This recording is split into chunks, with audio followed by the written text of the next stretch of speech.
Hey guys, welcome to part 4 of What If Temari Fell in Love with Banished Naruto. If you enjoyed the video then like, share and subscribe for more. So let's get started. Chapter 16. Sunagaku no Sato. Suna Main Stadium. The stage for the finals of the Chunin exams was set as the buzzing of the crowd anticipating to see the young talent of their villages waited eagerly. The betting counters were taking bets with their respective people going through the crowds, with several betting charts for people to place their bets from their seats, and in between the matches. One half of the stadium was filled with the crowd from Suna while the other half had various other villages' audiences and various people there to witness the biggest co-hosting of the Chunin exams in history. It was the first time that the Big Five had decided to send their candidates all together in a single crop pool. The daimyos and various other dignitaries sat in their own personal VIP stands as they looked at the best arrangements they had ever seen at such a big event with a huge smile. Several unbu were flanking the stadium hidden in their covers, watching with hawk-like eyes ready and prepared with several orders in case any of the possible scenarios arose, as was the order by their military commander. Up in the stands 4 of the 5 cages sat in their seats with their official hats over them representing their respective villages with pride. Everyone waited with bated breaths for their Kazekid and the main host of the finals to arrive and start the big event. These young people. No respect for punctuality. I knew it, he was too young to be a cage. Grumbled the Tsuchikid, making the Mizukid giggle. Oh come now Tsuchikid Dono, there is still time for the ceremonies to proceed, and with the preparations that I've seen to now, he seems to be quite a capable leader if I do say so myself. She said, making the man grumble that he should be here before time as the Rakid spoke up. I wish to see the talent that Suna has been hiding. I hear they have trained quite a few capable shinobi, but the news has been slim since their defense systems were upgraded.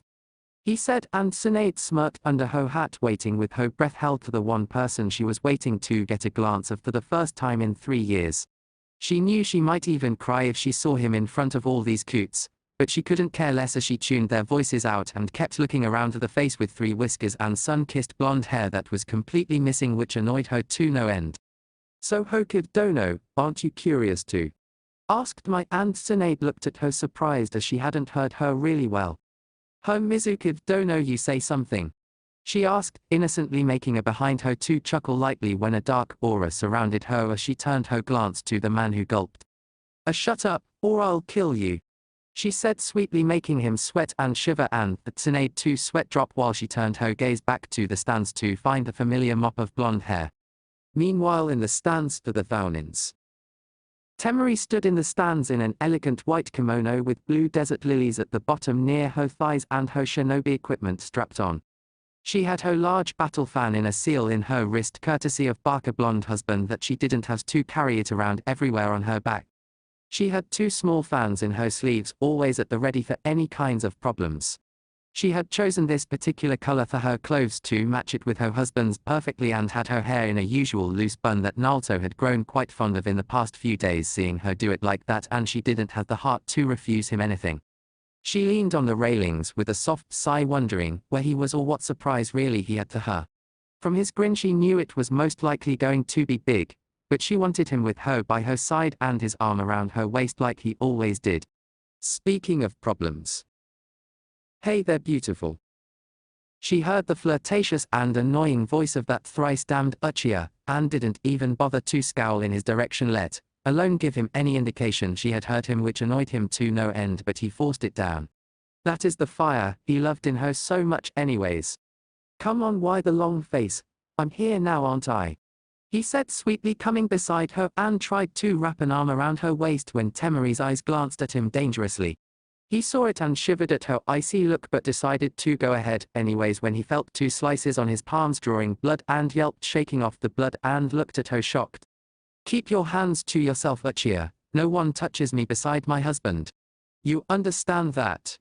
She asked, icily, hiding her small fans by shutting them close with a flick, and in her loose sleeves of the kimono, turning her eyes to the stadium, not looking at the horror-stricken and wide-eyed gaze of the Uchiha.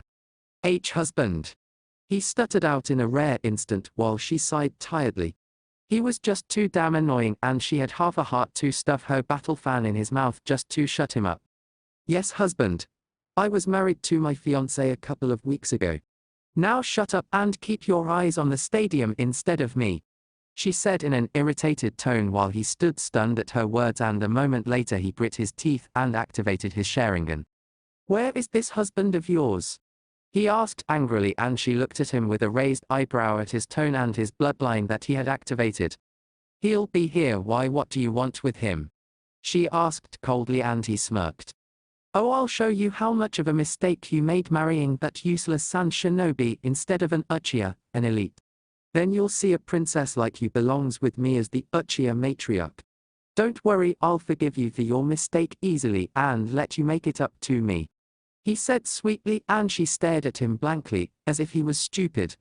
You just don't know when to quit, do you, Uchiha? She asked, and was annoyed at the way he looked her up and down like he was undressing her, making her feel uncomfortable before he smirked.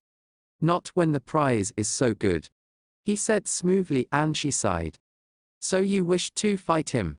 She asked, trying to get his attention elsewhere before the last Uchiha lost the thing that made him a man. He nodded, much to her surprise, and a giggle escaped her lips, startling the Uchiha, who smiled at hearing her angelic voice and soft giggle. That I would love to see. I just can't wait for it. It would be priceless to see the last Uchiha get his ass handed to him in a fight and take you down a notch or two, she said in giggles, making him furious.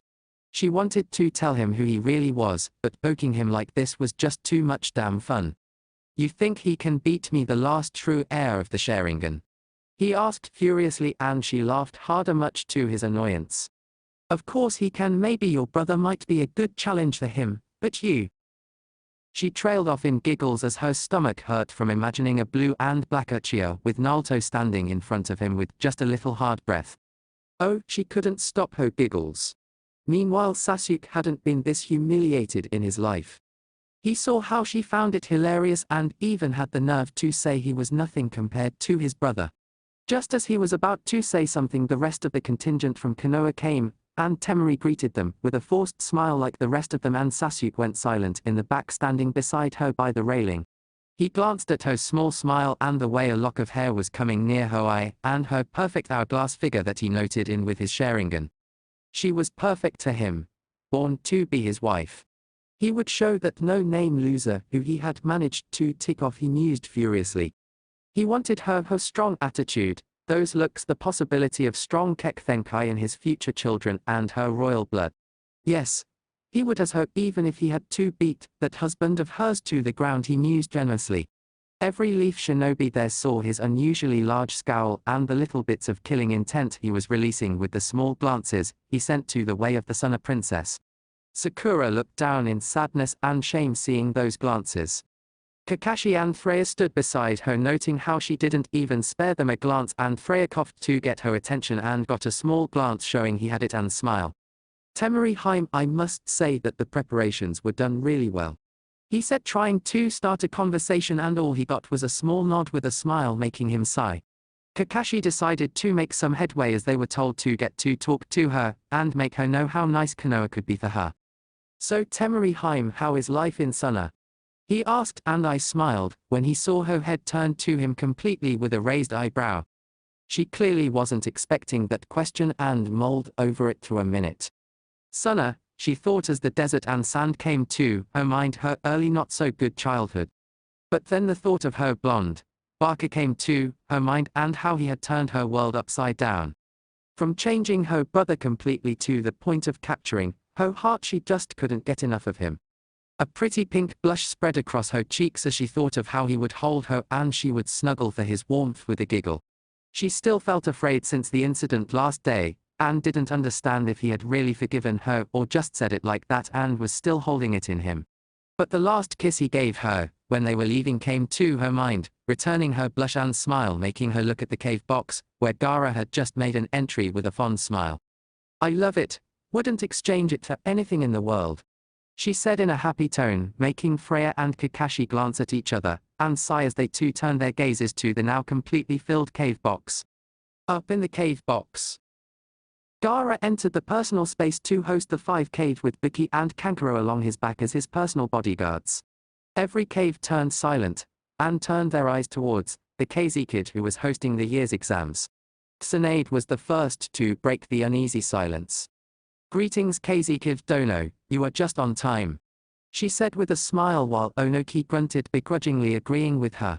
Gaara nodded politely and took his seat in the center with Tsunade and Mai to his right while A and Onoki to his left. I'm sorry but some last-minute talks with the council came up. He said formally and they all nodded knowing the council meeting's problems, especially Tsunade who thought of the old coots that were coiled on their council seats like slithering snakes. No worries, you are just on time KZ Kid Dono, but I must say these are the best exams I've ever seen even if they are my first as Kiri's representative Cage. Said Mai and he nodded with a smile, and he turned to A who gained his attention. Yes, I must say you are a strong leader KZ Kid Dono. I've seen the order and obedience as well as the proper conduct of the shinobi in Suna and I must say for one so young you has kept your forces disciplined like they should be. He said with a hint of respect. He always thought that shinobi should view their leaders as they should be and how to be in conduct. He was a strong leader himself and respected the young man too, has trained them so well. I really am grateful for your compliment Kid Dono, but it isn't me who has kept them on such a tight leash of respect and order. He said making all the four Cage raise their eyebrows. What do you mean? You are the KZ Kid, so you lead them, isn't it so in your case? Asked Onoki completely bewildered and Gaara smiled and nodded making his confusion to increase. It is as you say such a Kid Dono, but I has taken off a lot of burden from myself to take a closer inspecting at the diplomatic damages done in my father's reign. He said making the short man nod, but not lessen any confusion.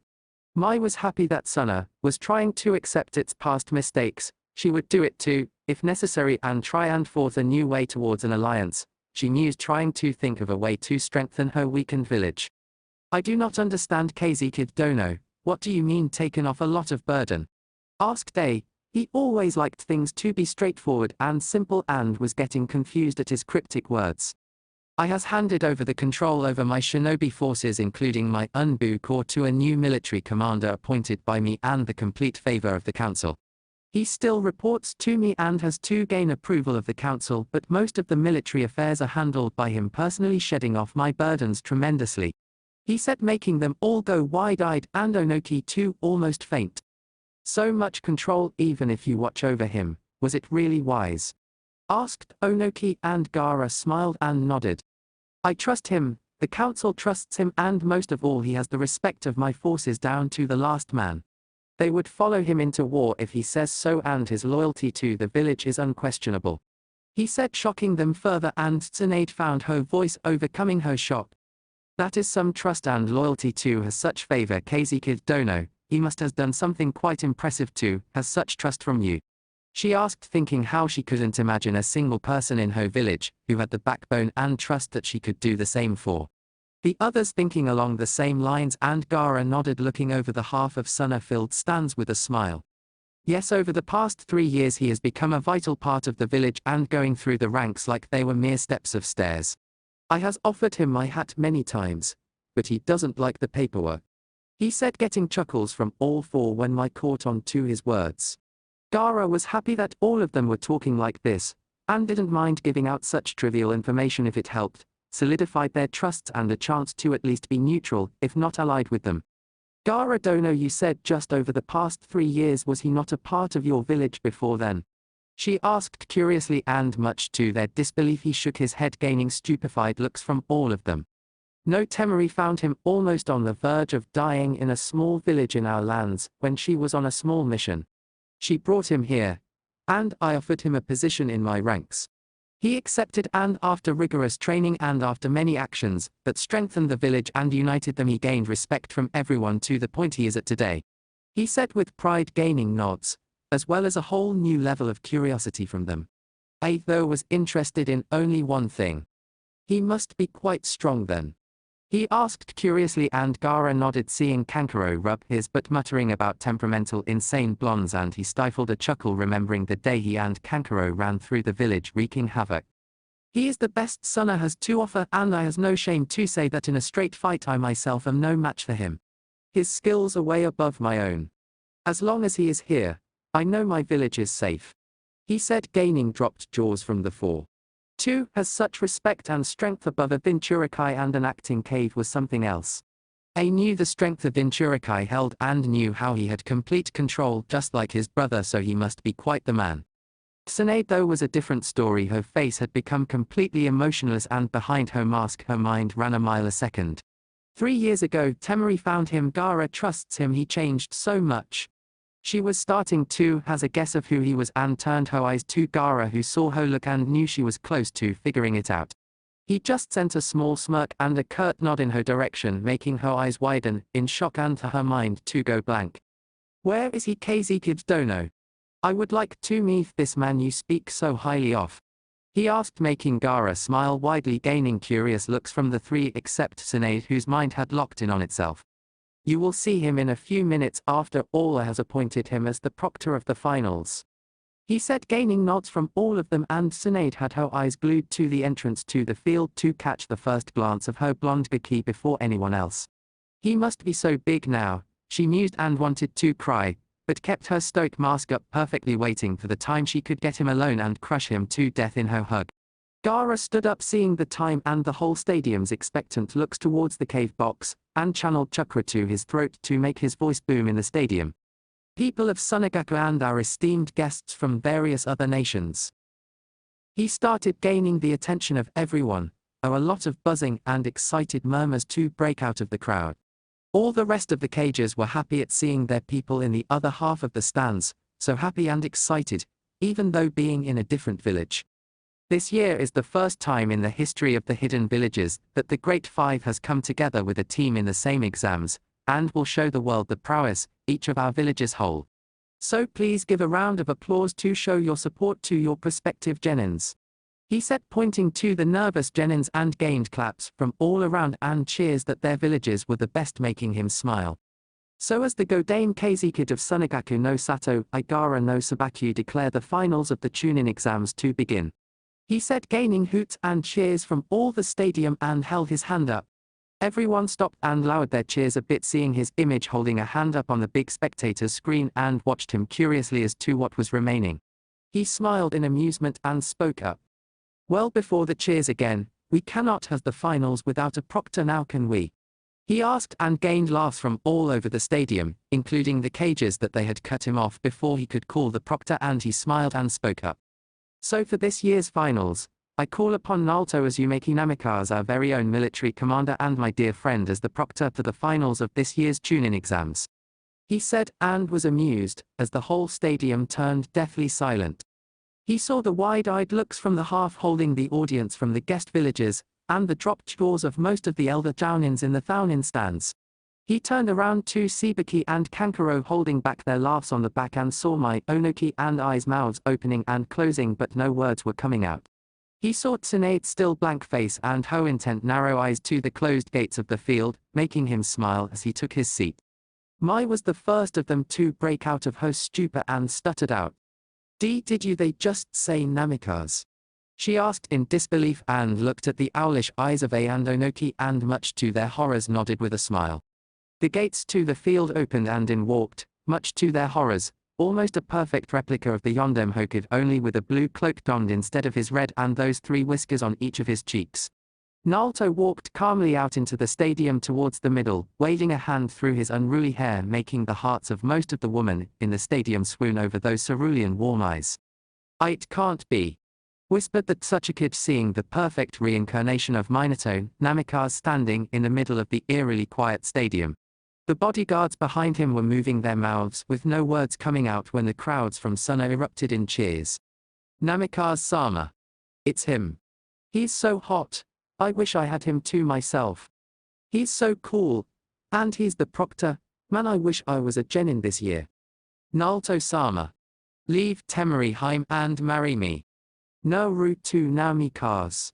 The cheers rang throughout the Suna side of the stadium while Naruto stood, arms crossed and eyes closed, to let the commotion to calm down with a small smile. Temari meanwhile had the urge to kill several females in the crowd and was growling a little while flicking out her fans. Why couldn't those sluts see he was hers now? She thought, fuming, when she saw Naruto's one eye open and directly meet her gaze and a little smile on his face. She blushed as he gave her a wink and became the center of attention of nearly 1,000 people. That idiot. Now everyone's staring. Oh, he looks so cute, and he doesn't even glance at those hussies. That's my Narukon. She squealed inwardly, though was just blushing on the outside and had resealed her fans completely. OW. Rang the sound of many females in the stadiums with envious eyes towards Temari, making her turn a scarlet red and glare at them to tell them he was hers and hers alone. Sasuke meanwhile stood there frozen. The dope was still alive and was apparently the husband of the Suna princess, but what really caught his eye and envy was the respect and admiration he was getting from the people. Why couldn't he and Uchiha, an elite, not get such appreciation while the loser who he made the village throw out was getting it? He looked at Temari to see her look at the man in the middle look at him so lovingly with a warm blush making him seethe in jealousy and anguish. What has you done to earn so much respect and the love of such a girl of royal blood, Naruto? He thought, gritting his teeth. Freya and Kakashi meanwhile had their jaws on the ground along with every other elder down in House. See, could I has been so blind. His sensei's son. Stuttered out Kakashi in disbelief, seeing his sensei and the closest thing to a mother's son standing in front of him, looking like a carbon copy of them both, especially with that cloak, and those two words embossed on his back made their eyes widen. The word flash rung through each and everyone's head. How did he find out? Stuttered out Freya, and everyone turned to him in shock and disbelief. You knew! Screamed Kurenai, Asuma and Guy at the same time, but didn't get any response from the man who was frozen, still looking at the calm and collected form of the blonde standing in the middle. Sakura had tears in her ears and a million-watt smile. As soon as she had seen him, she had tuned out every word. He was still alive, now she didn't have to carry the burden of his death anymore, and her bright Barker Naruto could come back with her. Meanwhile, Nevi and Lee was smiling, while Nevi was stopping his teammate from jumping in to give him a hug to bask with his friend in the springtime of youth. Kiba was the first one who formed a coherent question, breaking out of his stupor. Hey, who's this Namikaze fella? I thought Naruto's last name was Uzumaki. Was he adopted or something? He asked, and every rookie now thought the same thing, when they heard a last sigh. Troublesome. Muttered Shikamaru, with an amused smirk, watching Naruto. You always were troublesome, Naruto, but this is a whole new level of troublesome even to you, you troublesome blonde. And on top of that you married another troublesome blonde. Asterisk sigh asterisk troublesome. He thought, watching the blonde, and then rose an eyebrow as almost every head on the stand turned to him, especially the rookies, making him nervous. What? He asked, breaking the silence, and got looks making him look stupid, and sighed tiredly. Troublesome. He muttered, getting bonked by Kiba. Will you just get to the point of who this Namikaze is and why almost half the stadium is staring at him in horror, or in some cases bloody murder? He asked, getting nods from everyone as they pointed to the stands holding the Awa and Kumo audiences and sighed. You people never really did hear history lessons, did you? He asked, tiredly, getting sheepish smiles from everyone when a rude remark came in. Will you just get to the point already, Nara? Said the Uchiha through gritted teeth, making Shikamaru smirk. Why are you so anxious today, Uchiha? He asked, suggestively, getting a death glare, when he pointed to the blushing Temari and nodded. What was the name of the fourth Hokage? He asked, getting stupid looks from everyone when Sakura spoke up. She always did pride herself for her academics after all. Everyone knows his name beside you, you lazy baka. His name was Minato Namikaze. She trailed off, and Shikamaru smirked, seeing the saucer wide eyes of everyone, and nodded, looking back down at the stadium. Exactly. He said, answering all their questions with just one question, and got stupefied looks from everyone when Sasuke spoke up. There is no way a clanless loser, a dead last like him, could be the son of the fourth Hokage. He sneered, getting a frown from the Nara heir. Well, if you wouldn't know Uchiha. He started, getting a glare from the small nitpicks of the Nara, who promptly ignored them and continued. To take over the name of such a powerful and respected clan, one must has legitimate proofs about their lineage. It is clear that he must has provided those to the Sand Council and the Wind Daimyo before he was allowed to take up the name officially. You should know the Charter of Clan laws better than anyone, oh so noble Uchiha. He said with a smirk, making Sasuke release his killing intents on the lazy Nara, who just shrugged them off when all of them were startled as they heard a voice boom in the stadium from the cave box. There is no way I believe he is the son of Minato Namikaze, my only rival and respected friend from Konoha. He shouted, getting the attention of Naruto, who just gave him an annoyed look, making him furious at his silent rebuttal, making him look like a fool when he heard several people laugh. "Say something, damn it," he shouted, and Naruto threw another annoyed look and decided to say something before he blew a gasket. "Believe what you will, he was my father and I am his official heir," he said calmly, making his temper go through the roof. Before C or Dali could stop him, he jumped off the cave box and into the field, making everybody gasp. "Then I'll just see if you are his son or not," he shouted, gaining terrified looks from everyone as the two cave-level shinobi stared each other off. Chapter 17. Sunegaku no Sato. Suna Stadium. Wind rustled the dust in the tension-filled field of the stage, all set for the Chunin exams. The highly buffy Raikid threw his hat to the side while rolling his shoulders to work out the kinks, all the while keeping his narrow eyes fixed on the blonde shinobi in front of him. Naruto stood calmly as if there wasn't a cave who had challenged him and had such a short fuse that he could blow up any minute. "Raikid-sama." He spoke calmly, with all the eyes and ears around the stadium now fixated on the words of the soft-spoken blonde standing in the middle. "This is not the place or the time for a battle of the caliber you are looking for. I expect you to realize the damages it would cause to the stadium and no doubt disrupt the event that is about to take place." He spoke in his calm melodic voice, making the Raikid ponder at his words for a moment before smirking. "Why, your father was never scared of a battle. You really his son?" He taunted the blonde, who narrowed his eyes at the Raikid as he started to raise his chakra levels, causing the ground around him to crack and the whole audience felt the pressure of the man's presence. "I say it again, Raikid-sama, there is no need for any unnecessary violence." He trailed off when he saw lightning cover the man completely, and he let his arms fall to his sides and prepare himself for it. "Very well then, if you wish it so much, then I'll finish it as quickly as possible and then get on with the exams." He spoke calmly, making the muscled man growl. "You has got some nerve to say that you could take me down.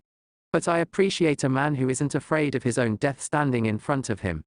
He spoke smugly, getting no retort from the blonde in front of him, making him clench his teeth, and the lightning sparkled and his hair stood from the powerful chakra he was exuding. "Raiten no Yoroi. Full power," he exclaimed, making Naruto raise an eyebrow at the incredulous amounts of power the man was exuding. A moment later, in the blink of an eye, he was surrounded by Suna Unbu from all sides, with wind chakra-laced swords pointed at many of the man's vital points. The Raikid, however, was still glaring down at the blonde in front of him. "Unbu, stand down," he spoke calmly, making them stiffen and retract their blades hesitantly, quite unsure of the order, and nodded while bowing to their commander before vanishing into thin air. He took out two three-pronged kunai from his hip pouch in both of his hands with a mere flick of his wrists, making the Raikid narrow his eyes at the infamous kunai before smirking smugly. "Yes, that's it, now you are taking me seriously, so-called son of Namikaze. Let's see if you really are anything like the man who you claim to be your father," he said, and crouched down before taking off in a blur of blue, cracking the ground behind him and leaving a trail of dust. He was in Naruto's face in an instant, with his arm cocked back in his signature move to cleave the blonde's head off. He smirked when he saw the same calm expression of the blonde, not noticing when Naruto flicked up one of the kunai in the air slowly when his elbow reached the blonde's neck and he met his black eyes with blonde's baby blue in a moment of recognition.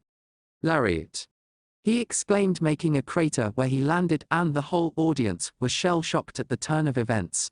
The spot where the two facing shinobi were covered in a cloud of dust and debris from the lightning shadow's last attack, who stood up and smiled happily. Meanwhile, the whole crowd was on its feet with bated breaths as they watched the scene unfolding in front of them. The Suna half of the audience were worried for their beloved leader and commander, while the rest of the crowd was wishing that the Raikid really had completed his claim and rid the world of the second coming of the Flash. The entire cage's contingent was clutching the railing with enough force to make it squeak and squirm under pressure, while Gaara and Tsunade were leaking humongous amounts of killing intents.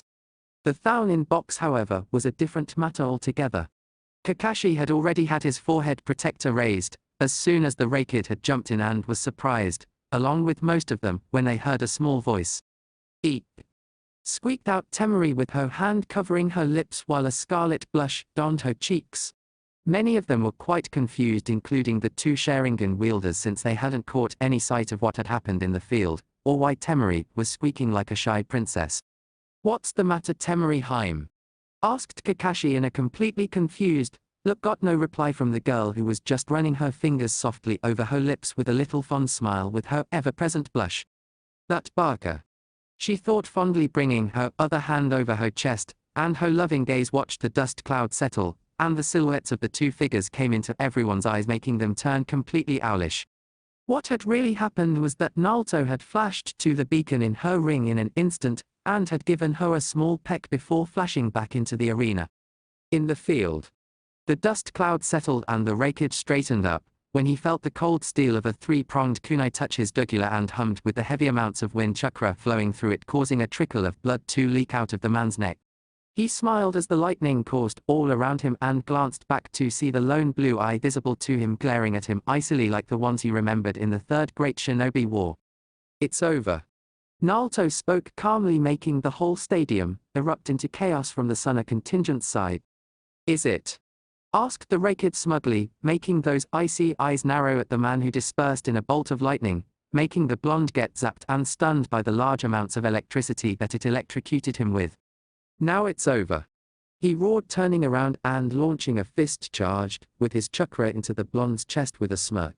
However, his eyes widened when the blonde dispersed in a puff of smoke, and his fist passed harmlessly through thin air. Shadow clone. That sly bastard. He thought furiously while his eyes roamed here and there. Where the hell are you? Show yourself, Namikaze. The short-tempered Raikage roared while looking around furiously at being made a fool in front of such a large audience, but to the life of him, he couldn't see where the man went. Meanwhile, in the cave stands, Gaara let out a sigh of relief and palmed his face while plopping down back in his chair. He slapped his hand over his face, much to the confusion of the rest of the cages. Kazekid-sama. Where did he go? Asked Mai, voicing it out for all of them, with Tsunade looking at him in childlike curiosity. He smiled a little, much to their surprise, when they heard Kankuro snicker. Whenever you can't find Naruto, look towards where Temari is. It is the golden rule of our village these days. Gaara said, making their heads turn to the Thounin box in a whiplash, and sure enough he was right. Thounin box. Temari was standing with her hands over her mouth in worry for her Barker blonde husband when a pair of arms slid around her waist from the back and pulled her into a firm chest gently. She closed her eyes with a smile, her hand finding its way to the whiskered cheek, landing over her shoulder, when she felt lips press on her neck softly. Worried about me, Haim? Asked an amused Naruto, making her smirk and let out a soft moan when she felt him nip her softly on her neck. Barker. She whispered, making all the heads in the box to turn to her and take a step back in shock at seeing the blonde embracing Temari from behind and playing with her while she was snuggled in his arms. When the hell did he get here? I didn't even notice a flicker of movement. He could have killed us in a moment without us even noticing it, were the thoughts of most of them, especially the seething Uchiha, who couldn't believe that the dope was faster than what his eyes could even begin to comprehend, but all the more angry at his actions towards the princess in his arms. What the hell? Shouted Kiba in shock, falling on his butt and pointing his finger at the blonde accusingly. When did you get here?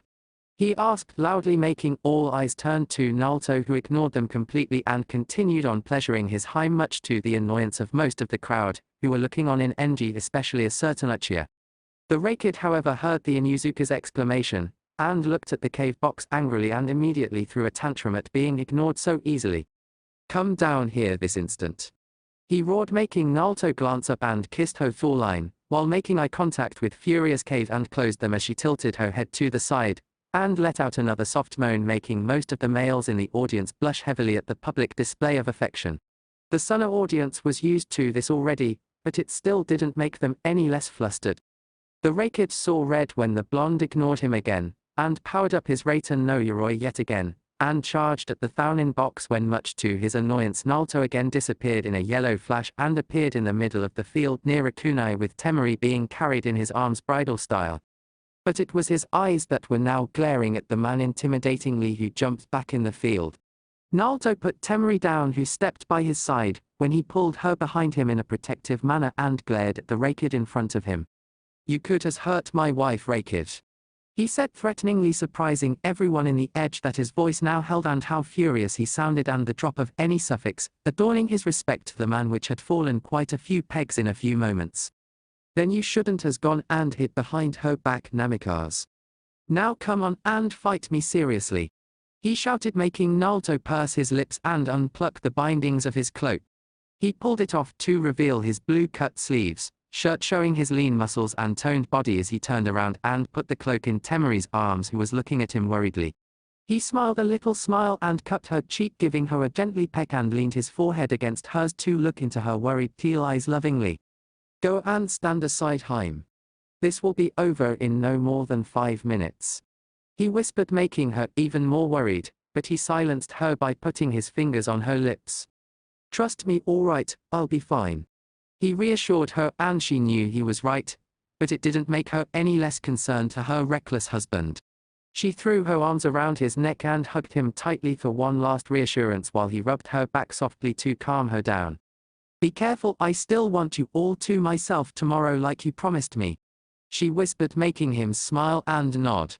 He pressed his lips on her forehead and nudged her to the side gently and out of harm's way. Now off you go, he said in a shooing motion while she stood to the side while clutching his cloak to her chest tightly. He turned around to see the smugly smiling face of Rakid, who made another comment to rile him up. That woman has made you weak, Namikaze. Just like that Uzumaki woman before her did to your father.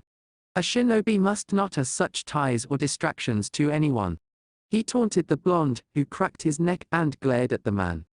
You would do well to watch your mouth, Rakid. My Haim is my strength.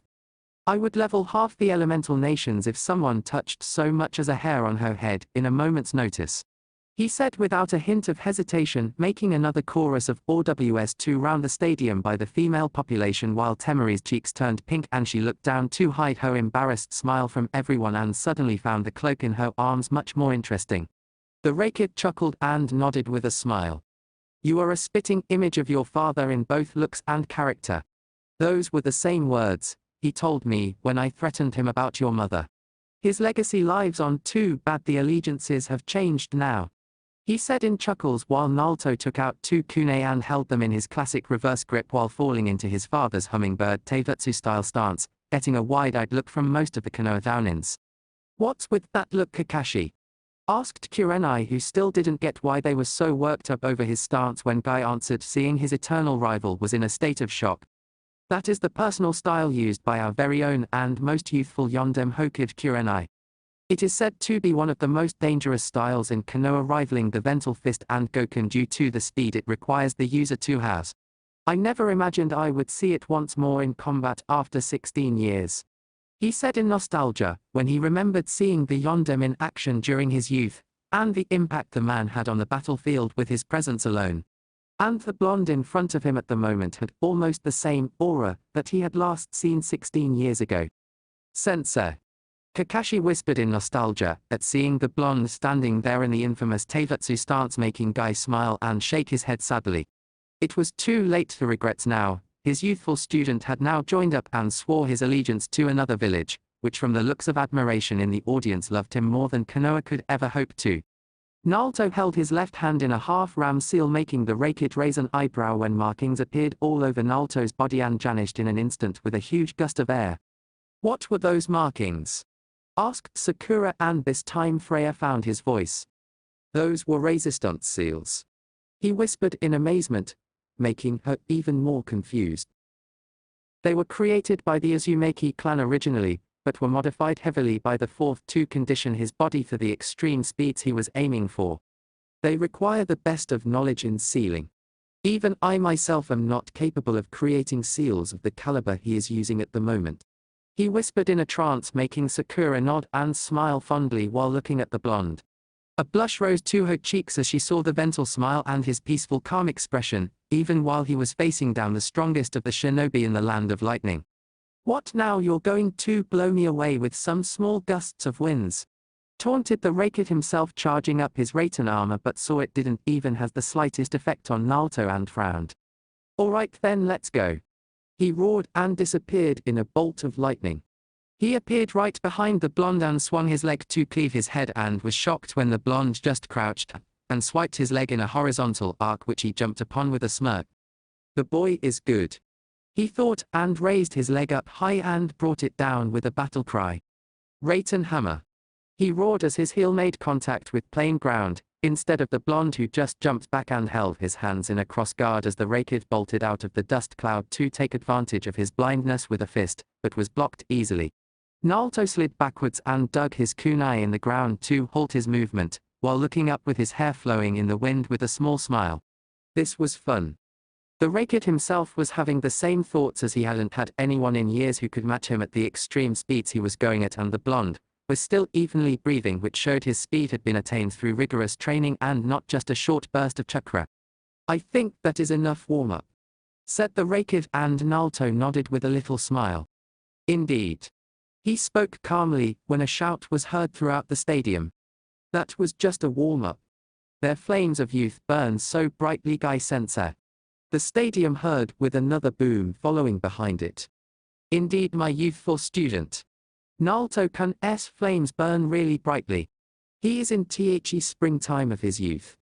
Boomed another eccentric spandex-wearing man when Naruto sighed, already knowing what would follow. Oh Lee. Guy Sensei. Lee. Guy Sensei. Some things just never change, he said to himself while shaking his head, and they couldn't help but agree when he saw the two hugging each other and crying. The whole stadium was mortified as the memory was etched into their minds, with the seductive, unbreakable Denbutsu appearing behind the two shinobis. That is just wrong, the Rakid said, and turned to the blonde with narrowed eyes when he threw his kunai into the air and went through 3 hand seals ending on tiger. Ninja art kunai cave bunshai no jutsu, he exclaimed as the 2 kunai spread into 100 and rained down over the field in a small grid while he took out another 2 and held them in his hands. The Rakid charged up his armor even more, causing the lightning around him to cackle loudly, and both disappeared in a yellow and purple flash respectively. Several flashes lit up the field, and the echoes of small shock waves were felt all around the stadium as they matched each other blow for blow at several points in a matter of seconds when the Rakid landed a punch on Naruto's chest and launched him back with a laugh. How there you go. He trailed off when the Naruto disappeared in yet another puff of smoke in mid-air, and he growled angrily. I hate clones. He managed to speak before he felt something grinding behind his back and tearing right through his lightning armor and his skin. Wind-style Rasengan, he heard, and was launched forward in a small beam of white chakra concentrated on his back and smashed face first into the wall. The whole stadium was stunned silent as Naruto retracted his hand and watched the Rakid stand up while dusting himself off like nothing happened at all. I think that should be enough, Rakid-sama. We both know that the techniques required to take either one of us out of commission will level a really large area and endanger several lives. I think that I have showed you enough of my skills, Naruto said, wiping the blood off his busted lip that the Rakid had managed to punch in between their high-speed clash. Damn, does the man hit hard, he thought as he watched the lightning around the man to die down, and he nodded in full agreement. Yes, I have seen enough. You really are a namikaze through and through, no doubt about it. I'm glad that I has another person who could match me at my top speed and still breath to tell about it, he said with a hint of pride, making Naruto smile himself. But you weren't going all out, Rakid-sama, he said, walking up to the man who walked in front of the blonde himself while extending his hand. Neither were you, son of Namikaze, he said, making the boy chuckle, and he chuckled himself, and both shook hands as a sign of mutual respect to each other when the crowd went abuzz in applause and cheers. He felt his shoulders getting covered by his cloak and turned his head to as his lips captured by the love of his life. He instantly pulled his Haim closer and kissed her back equally as their lips moved in perfect harmony, and Temari ran her hands through his hair. She broke the kiss off and nuzzled her face in his neck while he held her close to him. The Rakid turned around and jumped up the wall and into the cave stands to see 4 highly amused cages sitting there as they looked at his battered clothes. Rakid-sama, he heard, and turned around to see the blonde, who was holding his wife close to him, throw his hat to him, which spun and reached him like a shuriken, and he caught it with his lone hand while putting it on with a smirk and nod. Haim, he whispered, getting a soft hum from her while she snuggled happily in his arms, all but forgetting that thousands were watching them, not that Naruto really cared. I have to start the finals, so you might want to go back to the Thounin Lounge before I lose sight of the finals and decide to take you here and now. He purred in her ear, while nibbling it with his teeth softly. She giggled and hit his chest lightly while looking at him lovingly with her head tilted to the side. "What am I going to do with you, my Barker blonde husband?" she asked playfully, hearing the crowd cheering them, on which made her cheeks turn pink but didn't take her eyes away from those loving baby blue eyes gazing at her so warmly. "Well, you could." He started, making her giggle and put her fingers over his lips. "Oh, hush." It was a rhetorical question. She giggled and he chuckled himself while loosening his hold on her waist as she stepped back and kissed his cheek softly before jumping back into the half-destroyed Thounin Lounge, ignoring the cheers of the crowd completely to lessen her embarrassment at showing such affections in front of them. But he was hers and she wasn't afraid to show it. She saw the glazed and blushing faces of the males and mostly envious looks from the women in the lounge, but what made her quite surprised was the generous look the pink-haired Kunoichi was giving her, but she shrugged it off as she heard Naruto start the official proceedings for the finals. Meanwhile, in the cave stands. "That is quite a shinobi who has Keizukid Dono. Such talent at so young an age, a shame that the leaf let him go like that, Tsunade Dono. I wish he had come to my land instead of yours, Keizukid Dono," said the Raikage as he took his seat beside his fellow cages. Tsunade just bit her lip while staring at her blonde longingly, knowing how true the man's words were, and no doubt each one of those fools must now be seeing what they had let go after the display that he had just put up. "Indeed, he is one of my most trusted shinobi and friend, Raikage Dono. I still praise the day that I had him in my borders and took him under my command," said Gaara in his monotone voice when they heard the always silent Onoki speak up. "Yes, he really is that man's son. Thankfully his allegiances are sorted out quite nicely now," he said suggestively in a hint, making a ghost of a smile appear on Gaara's face. Now that sounded like the man was hinting towards an alliance. "Yes, and he's quite the specimen too. Who was that girl that was with him, Keizukid Dono?" asked Mai suggestively while licking her bottom lip as she eyed the blonde up and down hungrily. Gaara rose an eyebrow at her gaze and sighed. It looked like another one of those jealous females' headache was coming up. "That would be my sister and now his wife, Temari Namikaze," he said, making Mai frown a bit before she smiled sweetly and nodded, still keeping her hungry gaze on the blonde. "I see, she must have some hold over him to keep him tied down to her," she mused, making Gaara sigh again. A major headache would come up if the Mizukid herself set her sights on Naruto. Temari would not be pleased. Mizukid or not, her protectiveness over Naruto was unrivaled. "Yeah, that she does," he whispered to himself and looked down into the arena to hear Naruto's voice ring across the stadium. In the arena. "Will all the prospective candidates who has made it past the second round of the Chunin exams please step down into the field?" he asked, and watched the genins who had made it past the second round step out. There was a team from each of the major villages, and he smiled as he watched the genin from the minor villages look a bit nervous. It made him go back to his own Chunin exams back in the Leaf, where he had been the underdog and was hiding all his nervousness from everyone. "Alright, now we'll see who will whom, with random matches being selected and appearing on the screens." He saw as the names of a genin from Owa and Kiri came up, and he turned to the group in front of him. "Everyone besides the two, please head over to the waiting area for their turns," he said, making all of them save to go back and turn to the two in front of him. "Now for the first match, Heineki Momoki and Kishiki Keizama, do you has any questions?" he asked, and got a nod from the Kiri genin while he motioned for him to go on. "This terrain isn't fair for us Kiri ninja, these are highly suited for all except us water style users," he said, making Naruto smirk.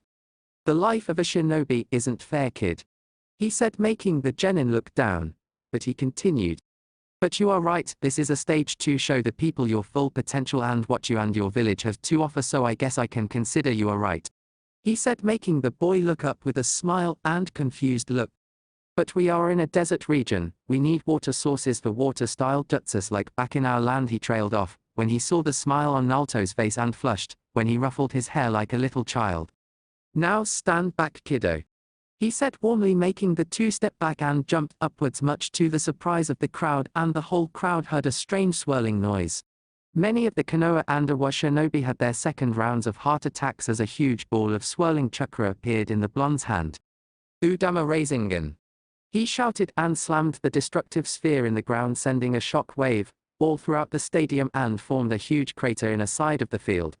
The Genins were confused as to what he was doing and watched as he started going through blazing fast hand seals and ended on Tori. Water style. Water severing wave.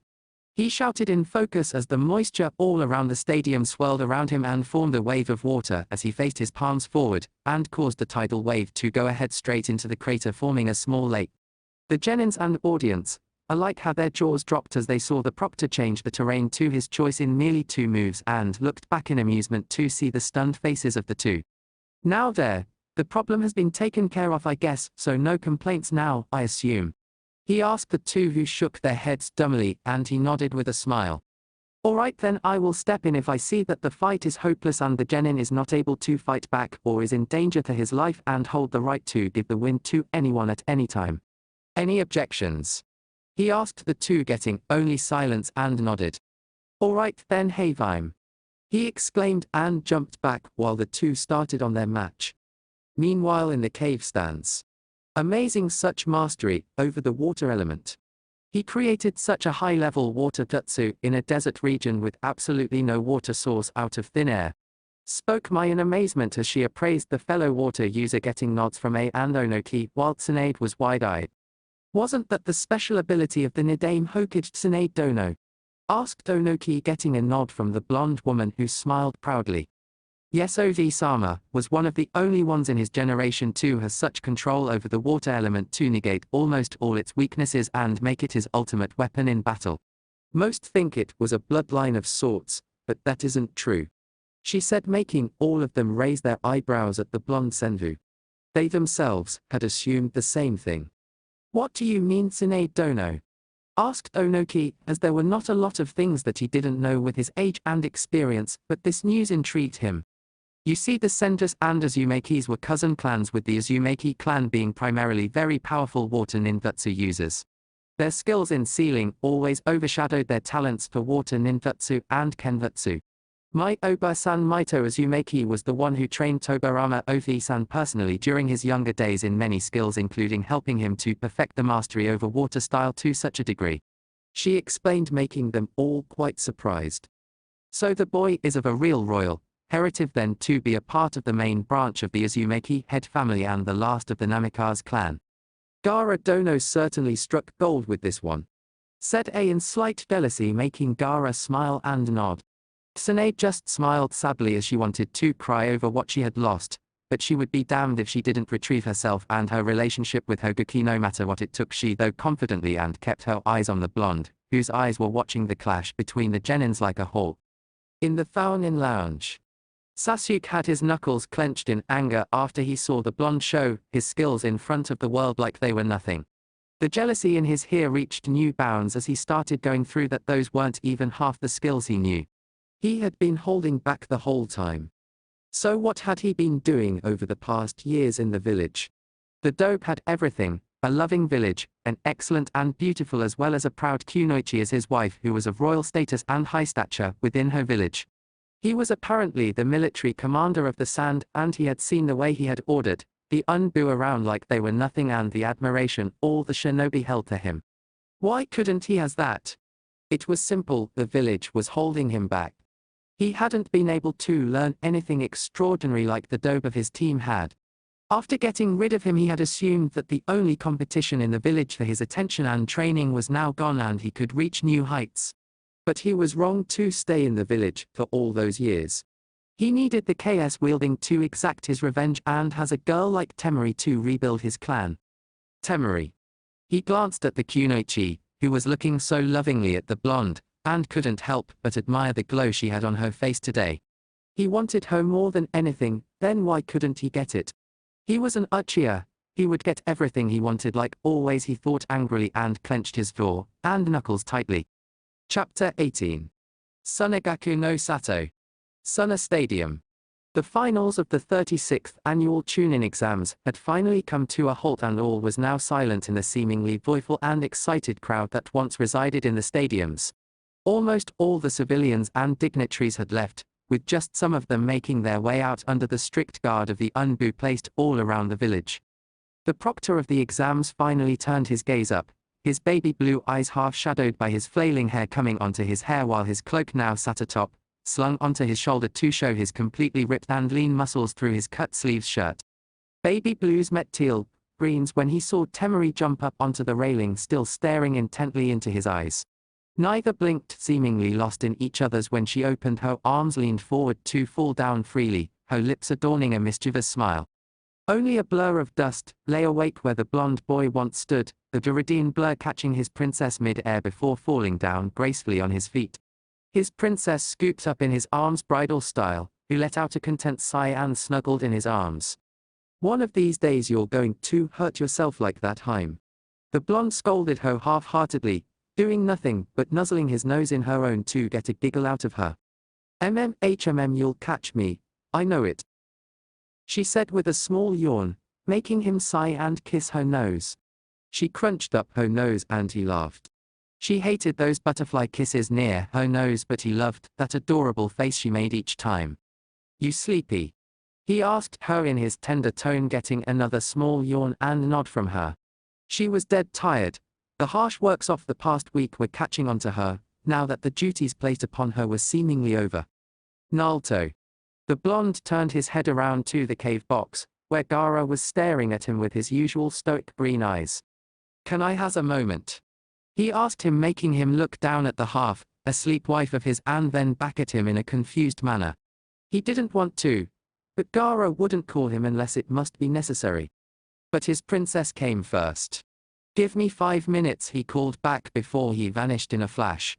Gaara pursed his lips, his eye twitching dangerously, hearing the cages snicker behind him. "He has his priorities sorted out, ni?" asked Dai, making Gaara sigh and nod. He couldn't help but smile for his friend and brother-in-law. Namikaze Estates. Naruto came to in front of the marker within his room, walking to the bed with soft footsteps.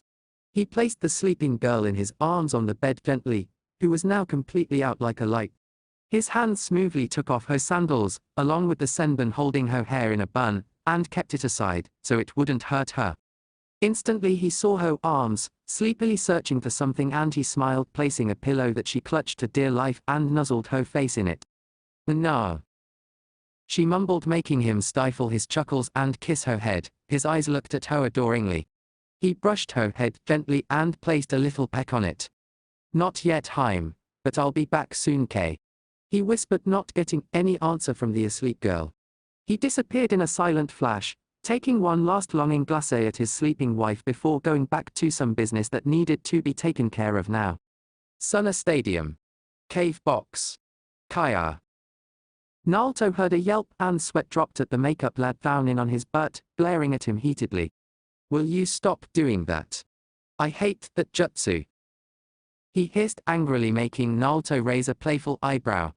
He crouched down on one knee and poked his nose, making the man's eye twitch dangerously.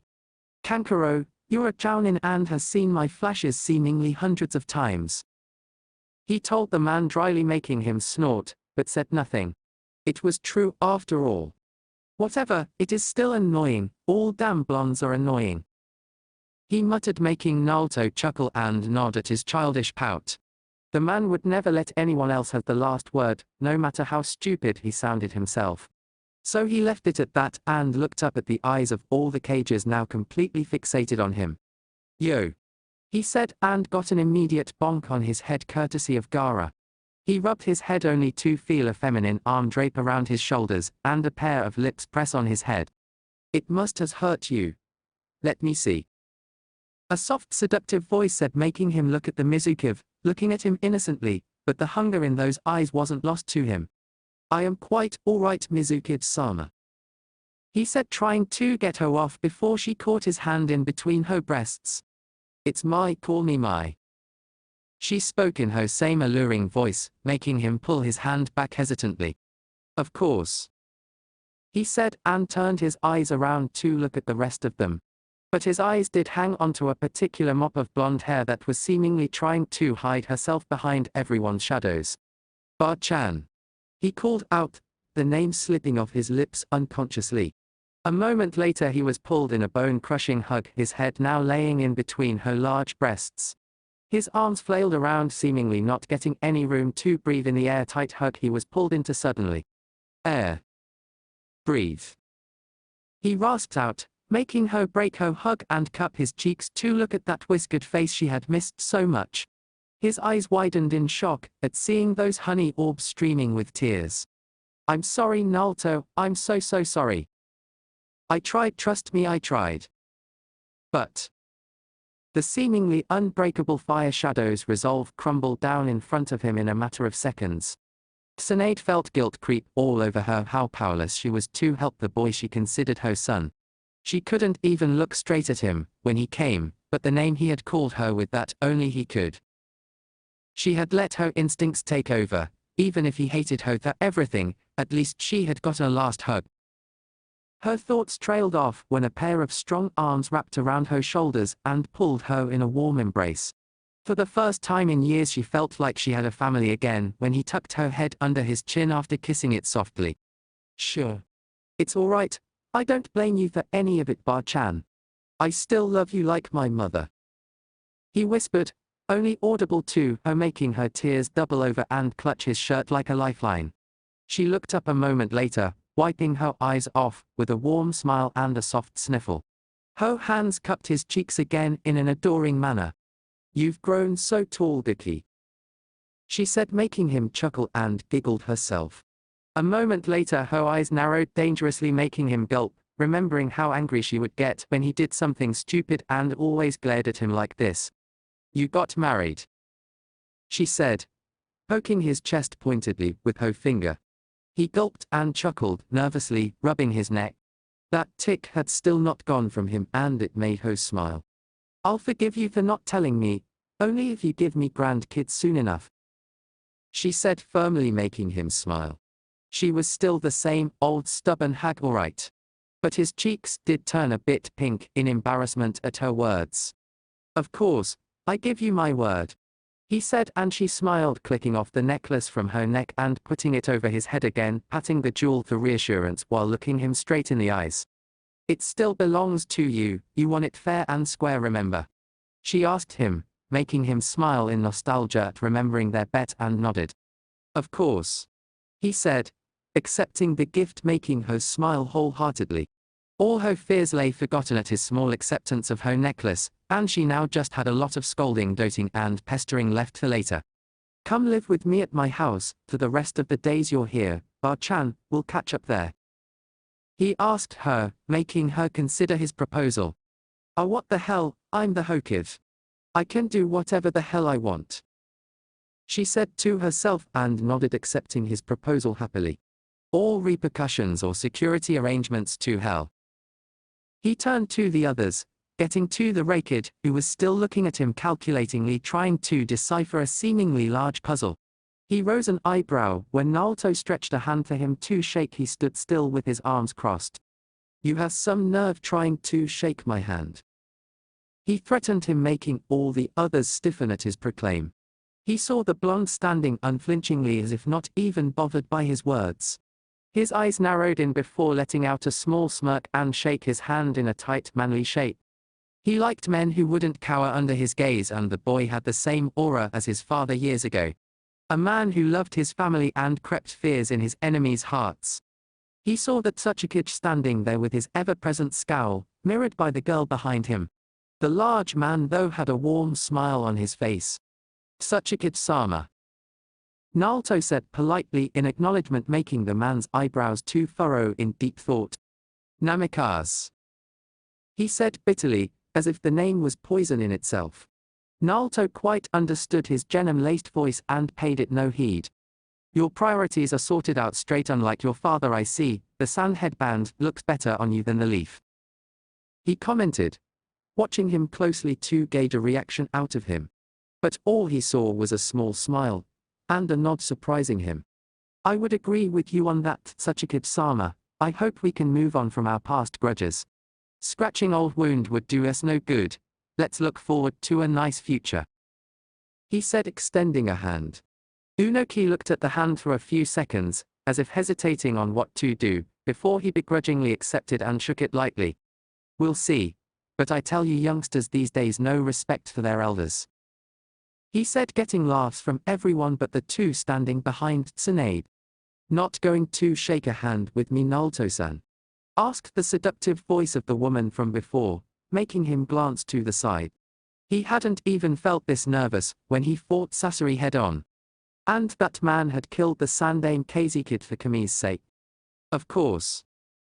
He said, letting out a smile, and shook her hand. Her thumb brushed his palm gently as if sending a small message through her amber-green eyes.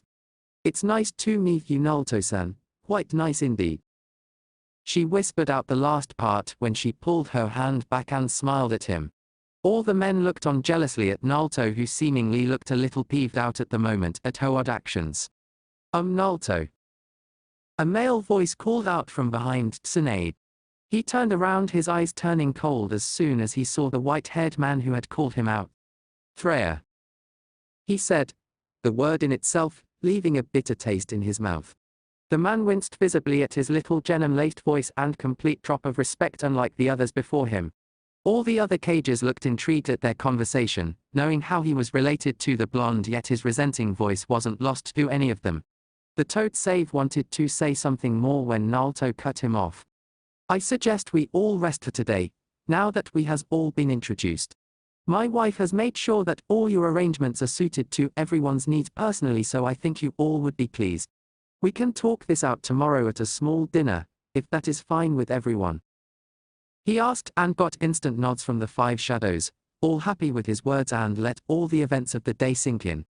Naruto put a hand forward to Tsunade with a smile, who instantly got a hint and put her own in his, stepping forward when her shoulder was clasped tightly.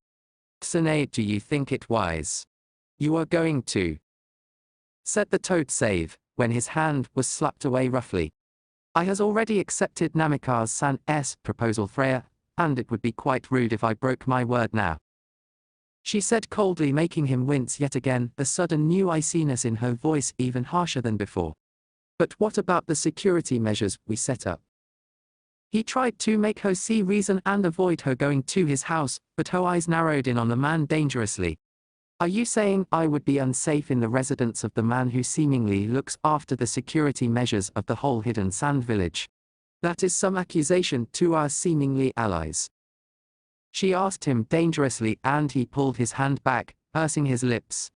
She was dead set on going, and nothing would change her mind now. That much he knew. All right, I'll notify everyone of your new place, the residence, but I should come with you, he said before he was cut off by Naruto.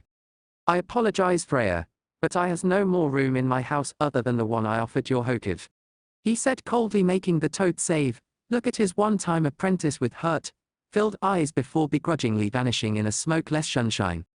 The rest of the cages did the same, with Gaara staying a while longer than the others to look at Naruto with eyes holding a hint of concern for him.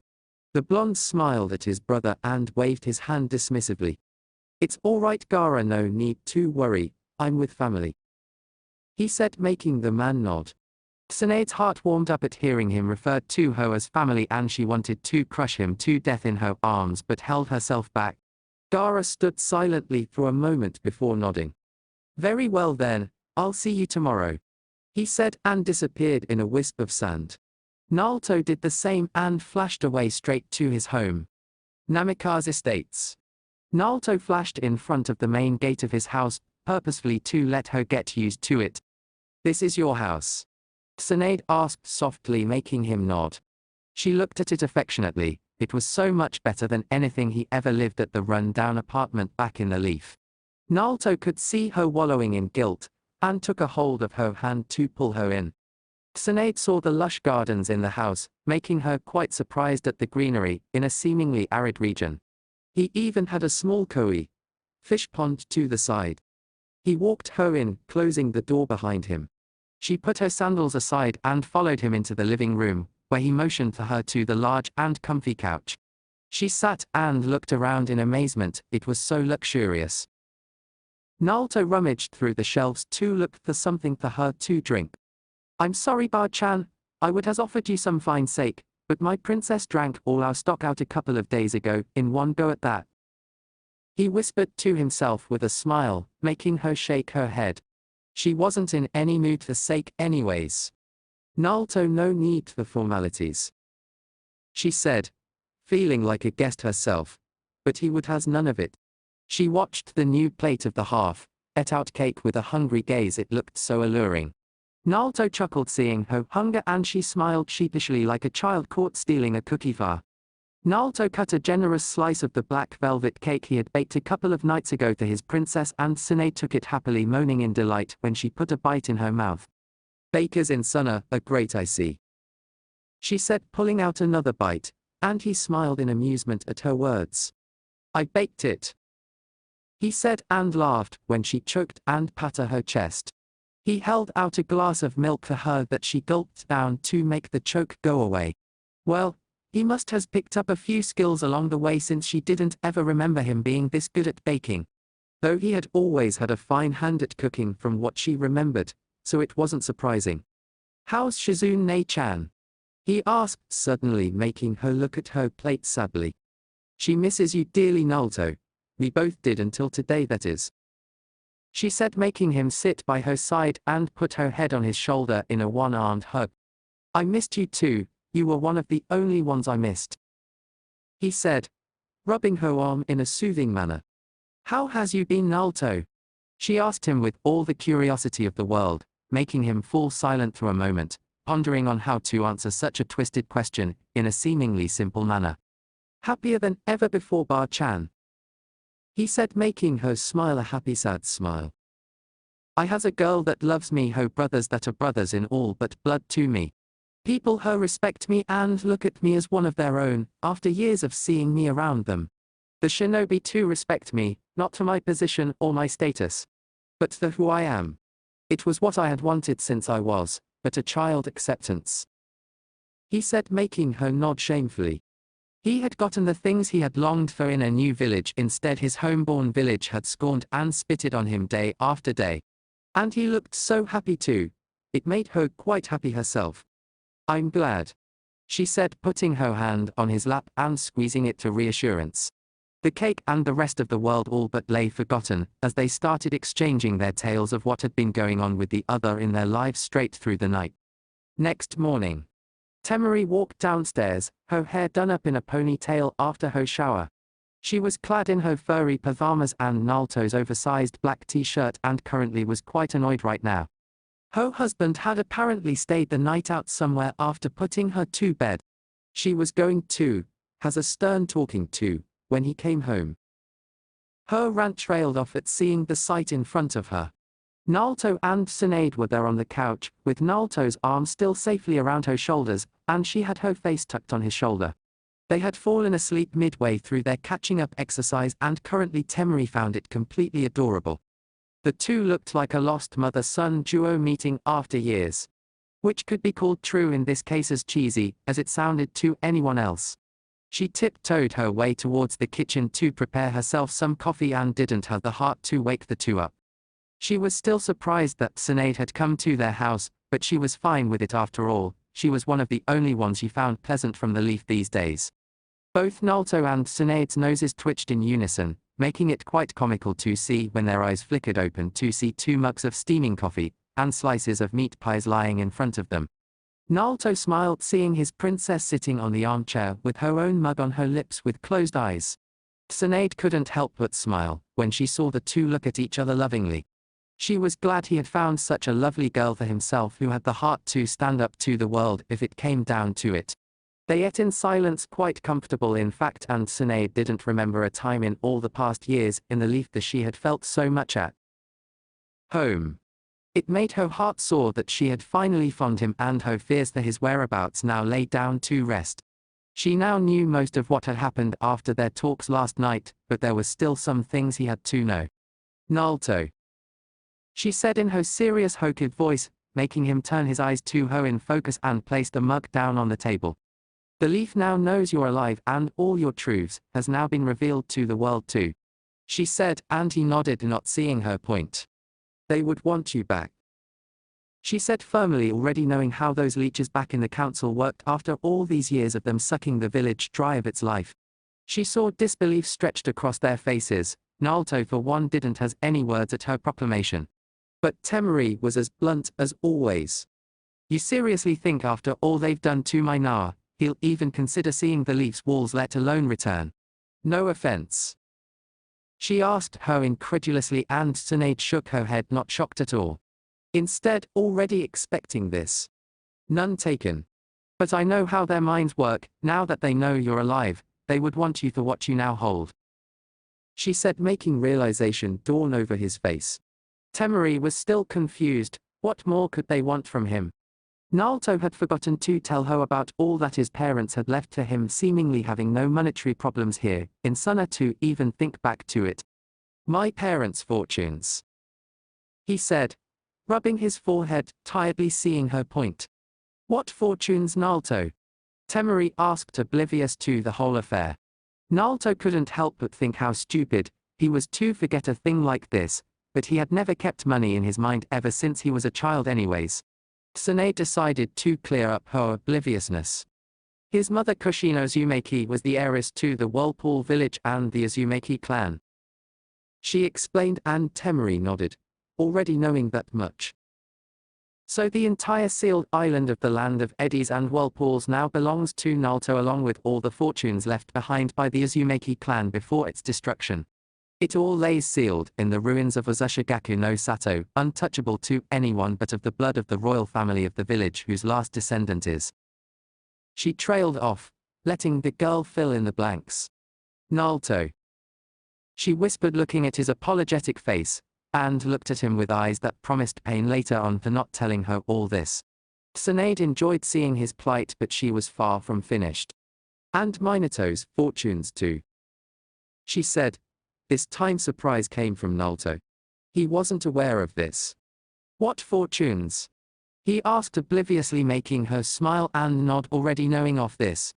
Minato was a great man, with a seemingly much too sharp mind, a really sharp one when it came to businesses and ownership, she explained, making him shocked. I know you don't know of this, Naruto, but the Sandaime cleared up all traces that could be traced back to the Namikaze name as soon as he died and spread it all up into various accounts in the Fire Daimyo's personal vaults.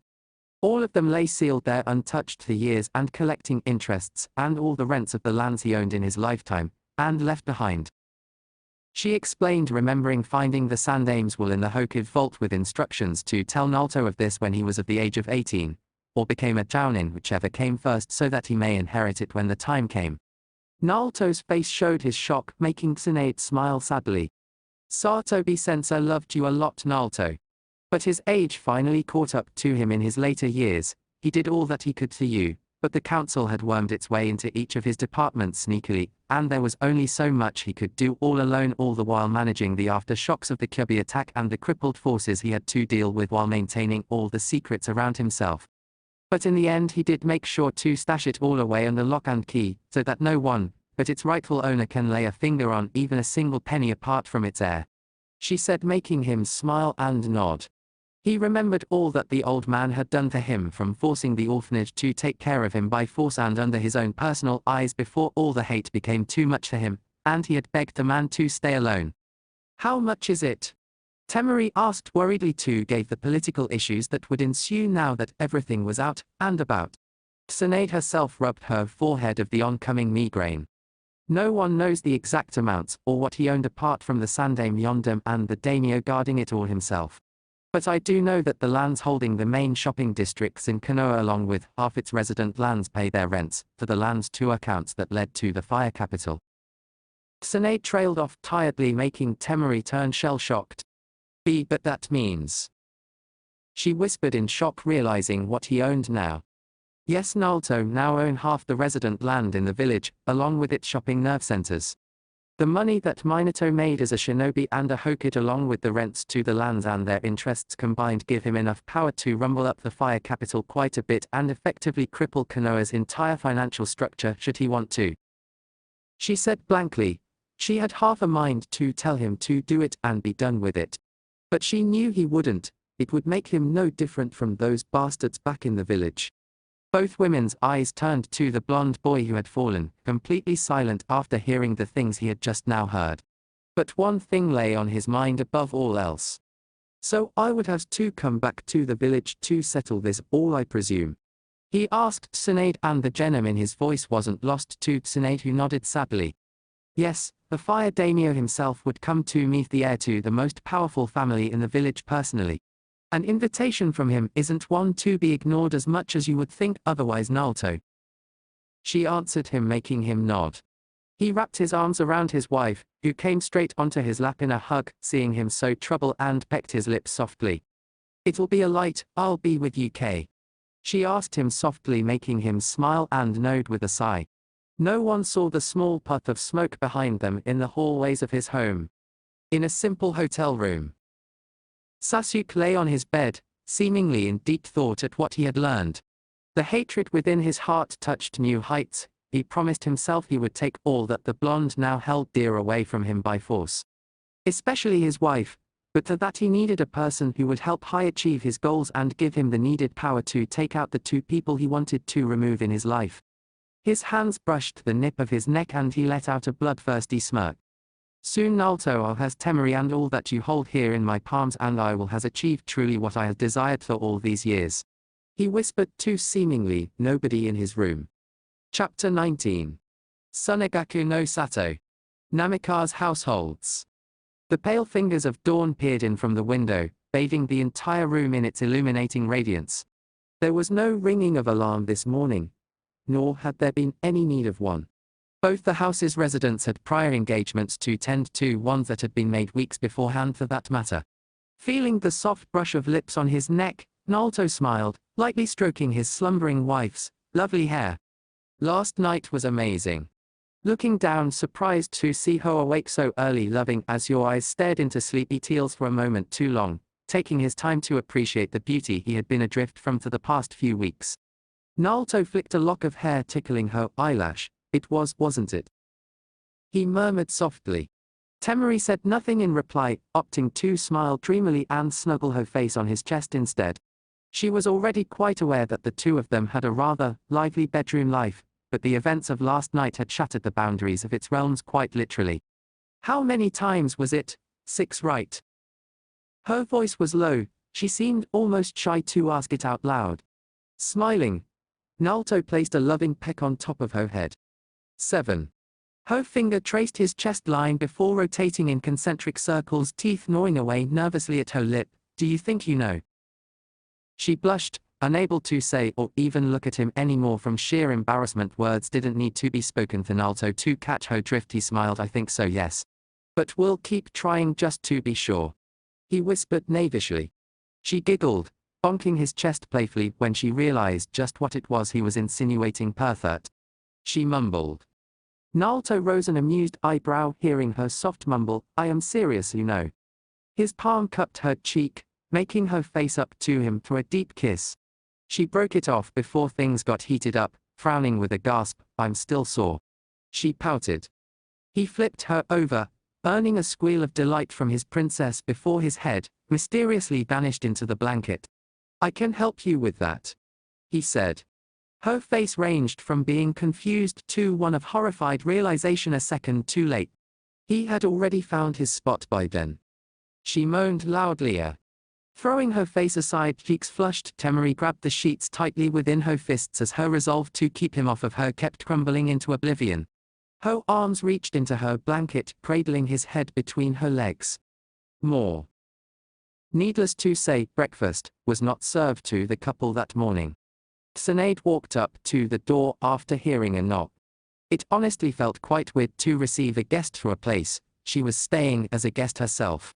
But it made her happy too. A small part of her wished she could do this every day, wake up in the morning without a hangover, knowing there was a family waiting for her in the house. It made her feel cherished. Opening the door, she was a bit startled seeing exactly who it was, Kazekid Dono. She greeted, nodding politely. Her greeting was returned with a polite nod of his own. Hokid Dono. He stated monotonously. May I? The buxom blonde cave blushed and moved aside with a start. Of course, where are my manners? Closing the door behind her, she followed Gaara to the living room, all the while noting his little actions. He was tending 2 photo frames and flower vases as he trudged, as if he had done this chore 1,000 times. It made her take note of how familiar he seemed to this estate. A pang of envy sliced her heart at that Naruto and Temari.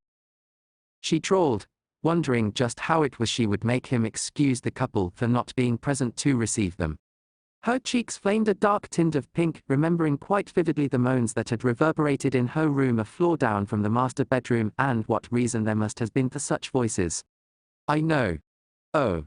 Her flush increased twofold for what she was about to ask. Is this, a common occurrence?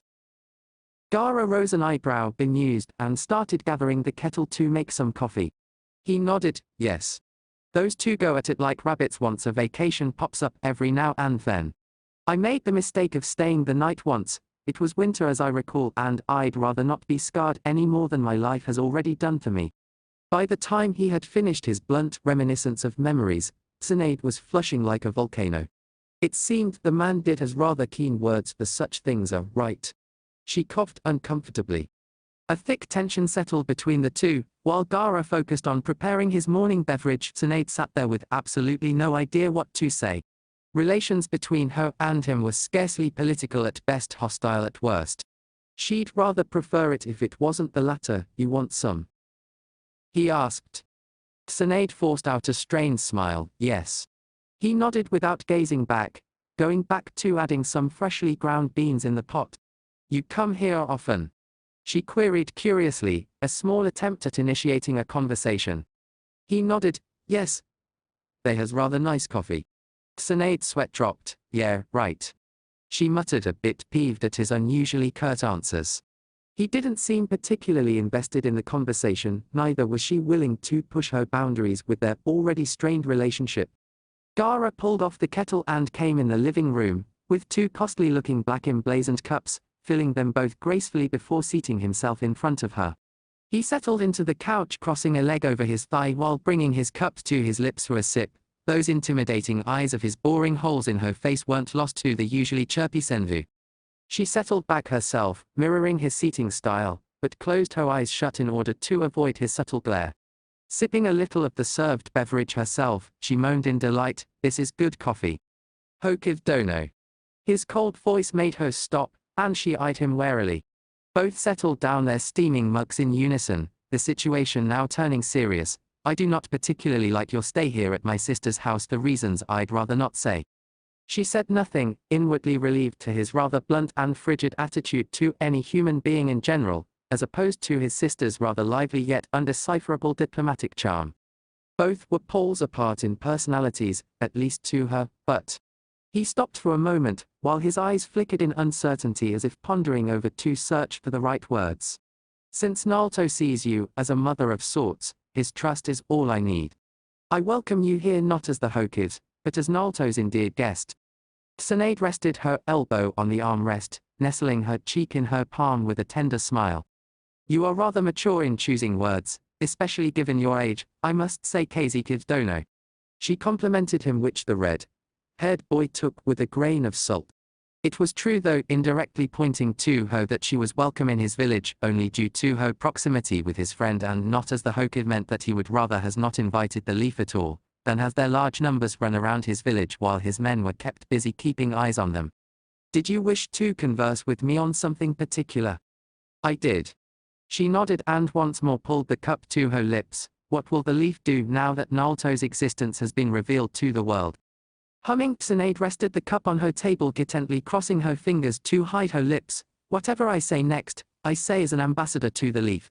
I want to make this point crystal clear, before saying anything, no offense. None taken. Very well, Jen. Sighing, Tsunade pondered over her situation for a moment before nodding. You did not just reveal his existence yesterday, rather you revealed his heritage to the world. The names Namikaze and Uzumaki in general hold some weight in the eyes of the world, especially the ones who do know their histories rather well. She surmised, earning a slight frown from him. I do not understand. Laughing shamelessly, she shook her head. I would be surprised if you did. She chortled, his frown deepened into a full-blown scowl. The Uzumakis were wiped off by the joint efforts of Krigaka Kumagaka and Iwagaka. Namikaze Minato wiped off legions of Awa and Kumo's forces in the Third Great Ninja War. Now most might not be aware of this for various reasons, but the Tsuchikage did not surrender to the Sandaime Hokage to end the war. Her recital took a pause with a sharp intake of breath. Gaara's face of confusion was all she needed to know that he wasn't that well versed in history, as a veteran might have been. Ryo Tenbai no Onoki laid his arms down to Minato Namikaze, not the present Hokage. When he saw 1,000 of his best ninjas' corpses lying in front of his eyes for the second time, Iwagako had never faced such humiliation before. Then, and with the fourth's untimely demise, they thought it would never come to pass again. My predecessor was rather non-indulgent when it came to Naruto's heritage being known to reasons. You can see even I wasn't aware of their identities for sure before yesterday, if that says something to you. She recited her history lesson, one that Gaara absorbed in with the thirst of a sponge. These events were never documented for him to read on. These were the things only veterans who were present to witness these sights must have known. Even in such deep musings, Gaara had to wonder how much did Naruto know. Knowing him? Possibly a lot. I swear he does these things to annoy me. His mutter befuddled Tsunade to no ends, but he dismissed it with a subtle wave of his hand. What does this have to do with the present? She smiled at his naivety. With his father's name, his mother's royal blood, and the amount of influence his presence alone would hold in the Leaf, there is not a chance in hell that our council won't try to get their claws on him, one way or the other. Gaara knitted his eyebrows in annoyance. He was banished from the Leaf, and placed for execution on first sight. How could they demand his return? That is where you are wrong, Gaara. Gaara looked at her, eyes confused. Whatever do you mean? He was exiled, not banished. The Leaf regarded him as a threat that was too vulnerable, if left alone back then. But seeing how the fourth seal still holds strong. Eyes widening, Gaara clenched his knuckles tight. He will no longer be perceived a threat, thereby enabling the Leaf village call for his return. He finished contritely, earning a satisfied nod from Tsunade. This was the primary reason he hated this accursed position with a passion. Well, that and paperwork, but this certainly came first. Political maneuvers, backstabbing bastards, mute betrayals. He would rather crush enemies into oblivion with his trusty sand than duck his head into these acids any day, all week long. I swear, that idiot is more trouble than he is worth. Tsunade's melodic laughs hadn't annoyed anyone so much until that point in time. What the hell happened to you? Oh, for the last time. Where did that old stubborn buffoon I've known for so long hide himself? How could you act so mellow in front of that bastard? Kurotsuchi calmed down. Huffing, the kunoichi backed off with a fierce scowl. Ho grandfather, that such a kid pinched his nose in exasperation. Inhaling a sharp breath, I was not acting mellow for anyone, that was just how the situation demanded me to act. This is why I keep shouting that you are nowhere near ready to be a jonin yet, young lady. Onoki yelled, frustrated. Pink eyes rolled back, bewildered. Then please do enlighten me as to what you were doing, being so touchy-feely with that bastard Namikaze. Has you forgotten? Minus stepping forth, Onoki did the last thing the residents of his room had ever dreamed of. Slap. She held her stinging cheek in shock, recoiling from the pure fury in his eyes. I forget nothing. He hissed, catching her shoulders in such a tight grip that it forced out an involuntary wince from the girl. Her rosy orbs turned misty, not from the pain itself, but from the deep rage that emanated deep within her own heart. Onoki's eyes softened for a moment. He hovered up in the air to make an eye-to-eye level conversation with her. Kurotsuchi, look at me. She didn't, instead choosing to look away with a bitten lip. He forced her gaze to him with his hand, wiping her unshed tears with his thumbs. Seeing her like this up close, it allowed him to bask his heart in fond nostalgia. You are still so charismatic, just like your mother. He whispered remorsefully. His comment made her will waver ever so slightly, but she dared not cry. It was unbecoming for a kunoichi in her eyes. Naruto Namikaze is not a Leaf shinobi, you must remember that. She looked at him with such hatred. Kitsuchi had half a mind to restrain her lest she lashed out at him. A sharp look from his father stopped him dead in his tracks. He stepped back with a lowered head in submission.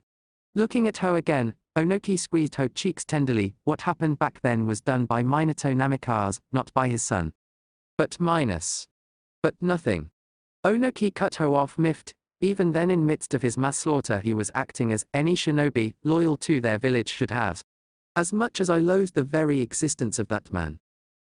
He spat venomously, flashes of buried memories coming forth like raging tides in his mind. I respect him for his loyalty too. Pink eyes went wide. Disbelief etched all over face.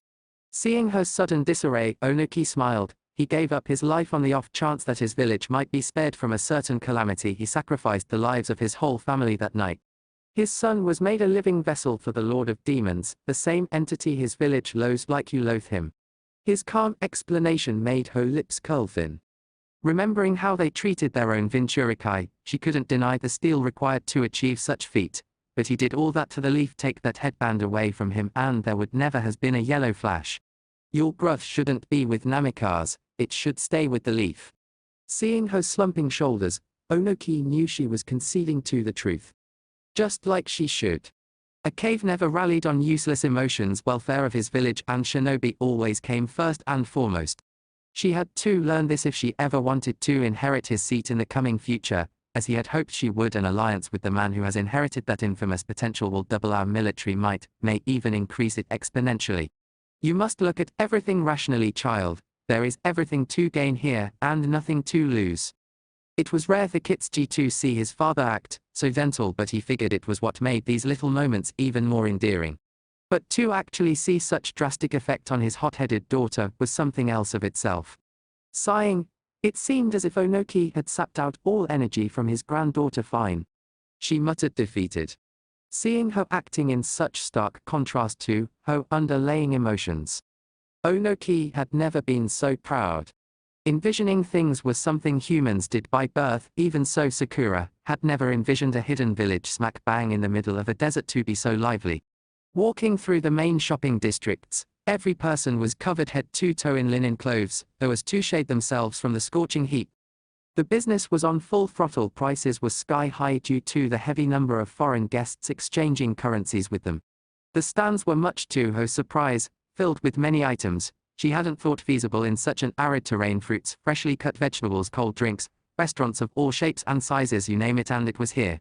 She had been rather flabbergasted to see the last person on earth bracing her doorstep, trying to wake her up for an early morning walk. What's the matter with you, Kakashi-sensei? Smiling, he ruffled his kunoichi's hair playfully. She slapped his hand away, and began working on fixing it up once again. The morning seems rather peppy for a walk, won't you agree? Nodding, Sakura had to concede with the scarecrow on the point.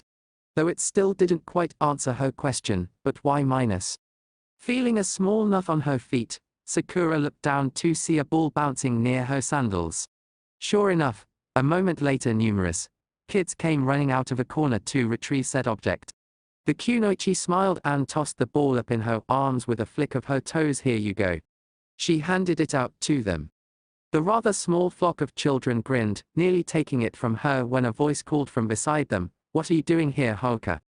Looking aside, both leaf ninjas saw a decently aged man come and greet a little girl in the middle of all children. "I'm playing." Her chipper tone actually made smiles break out all around the streets. Kakashi could see that they were rather caring when it came to children her age. Though, his slant eyebrow raised when he saw the icy glares being leveled at them both. "Let's go, Hoka." The man caught her arm and led her away. The girl looked back with a melancholy gaze. "But my ball," she cried. It made the man halt his steps for a moment, only for him to eye the ball in a stunned Sakura's hand as if it had turned into garbage merely from her touch alone, right before he twisted his head back to the little girl with a warm smile. "Don't worry, I'll buy you a new one. That one is dirty now." His comment shook Sakura to the core. His implication wasn't lost to her in the slightest. She had never been on the receiving end of such a generous comment before. Every adult back home usually adored her due to her parents' heavy respect and influence. As soon as the kids had left, Kakashi looked around them in concern. It seemed as if someone had pulled an imaginary trigger of sorts, where all the chirpy-looking people had morphed and were now staring down at them in utter disdain. Nothing was physical or even verbal, though their disgusted side glances weren't lost to either of the two. "Kakashi-sensei," she whispered. Nodding, "Yeah," Kakashi affirmed. Trudging past the hostile streets, it wasn't long before incoherent whispers became audible statements right behind their backs. "Tilda scum. Tilda trash. Tilda bitch. Tilda freak." Tears stung her emerald eyes. Sakura turned around with a start to see everyone tending to their businesses as if nothing was wrong. Thinking it was only her latent paranoia screaming for no reason other than a subtle lack of sleep, she looked aside to see her teacher too, looking back with a peculiar glint in his eyes. Strange," the Jonin murmured, rubbing his chin pensively. Somehow, Kakashi felt all this to be oddly nostalgic. "My lady, I must protest against this decision. You cannot go in without protection minus." The rest of the words were tuned out from her mind, only a few words in between started jumbling up in the vacancies of her mind. "Lady cannot go in without protection."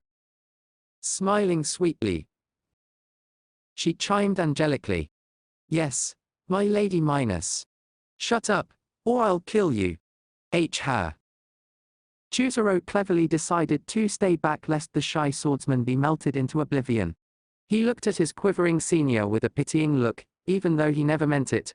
Somehow the man had a knack for aggravating one of the most dangerous females in the elemental nations without ever attempting to do so.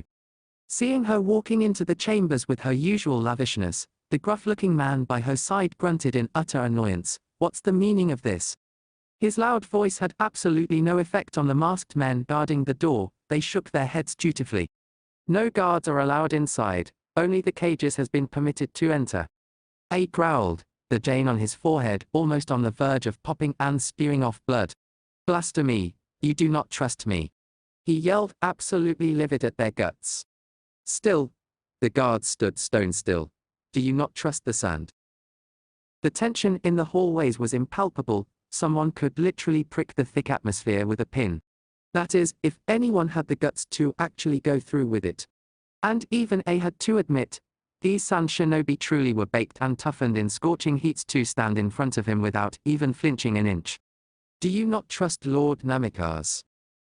That did it. A slammed his lightning-covered fist right by the masked man's face and buried it in the wall behind him. The man still didn't move an inch, much to his hidden ire, and continued staring on impassively through his mask. Grunting, A relented. "See, Dai, stay here." "How?" Ice shadow loomed ominously over the two. "Unboo, you had better wish that master of yours a prayer for this. Had he not has earned my respect back there, your heads would be mushed by now for such insubordination." His growl was followed by an ominous bang of the door, marking its cracked closing.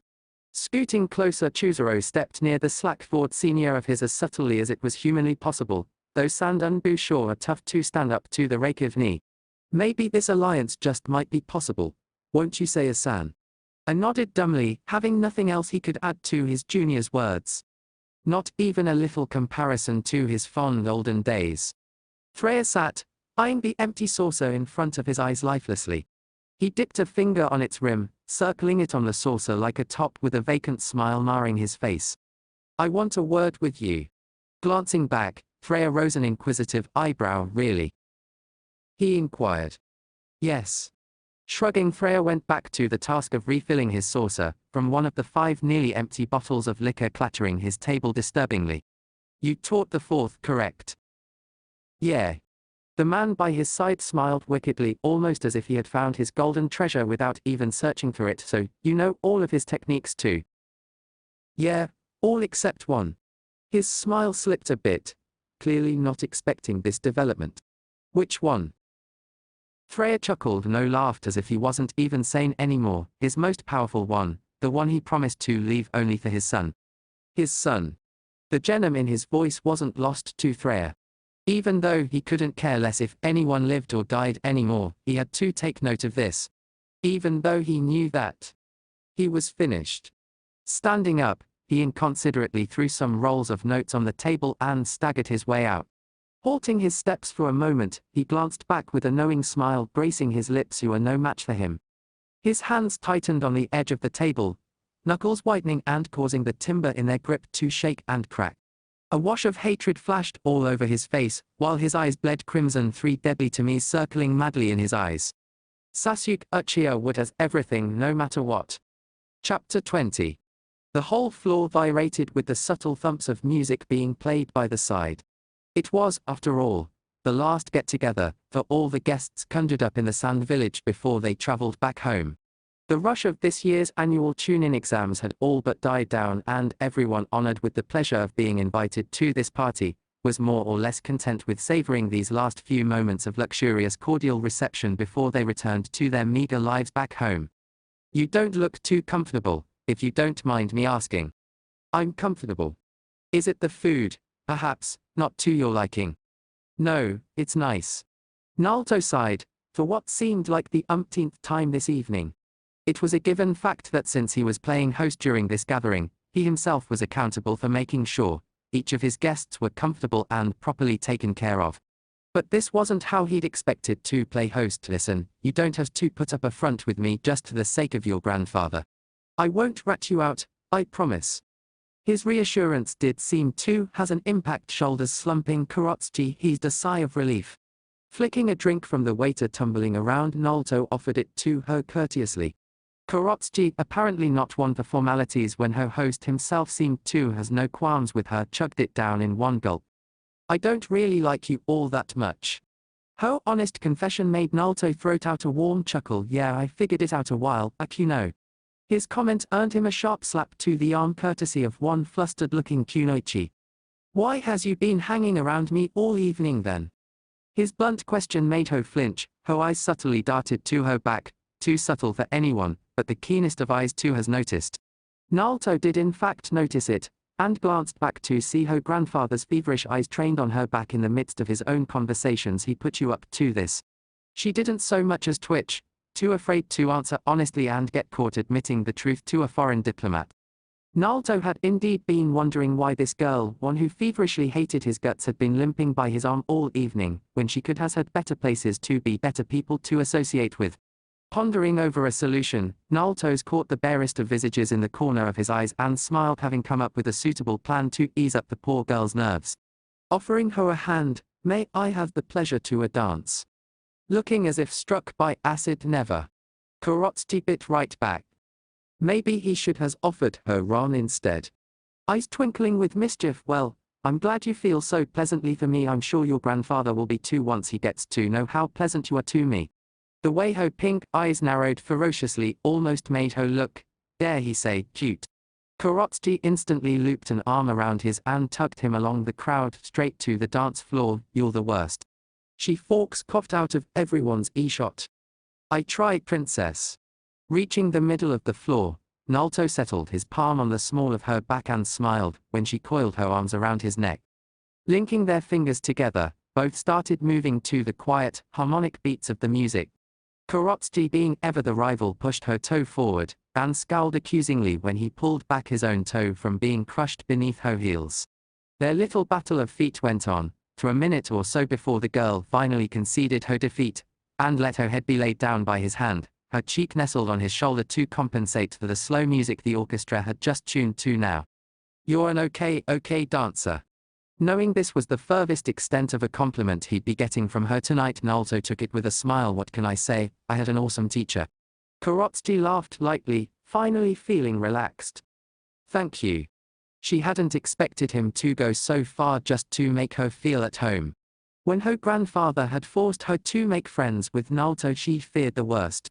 There was nothing more she hated than an enemy country's ninja.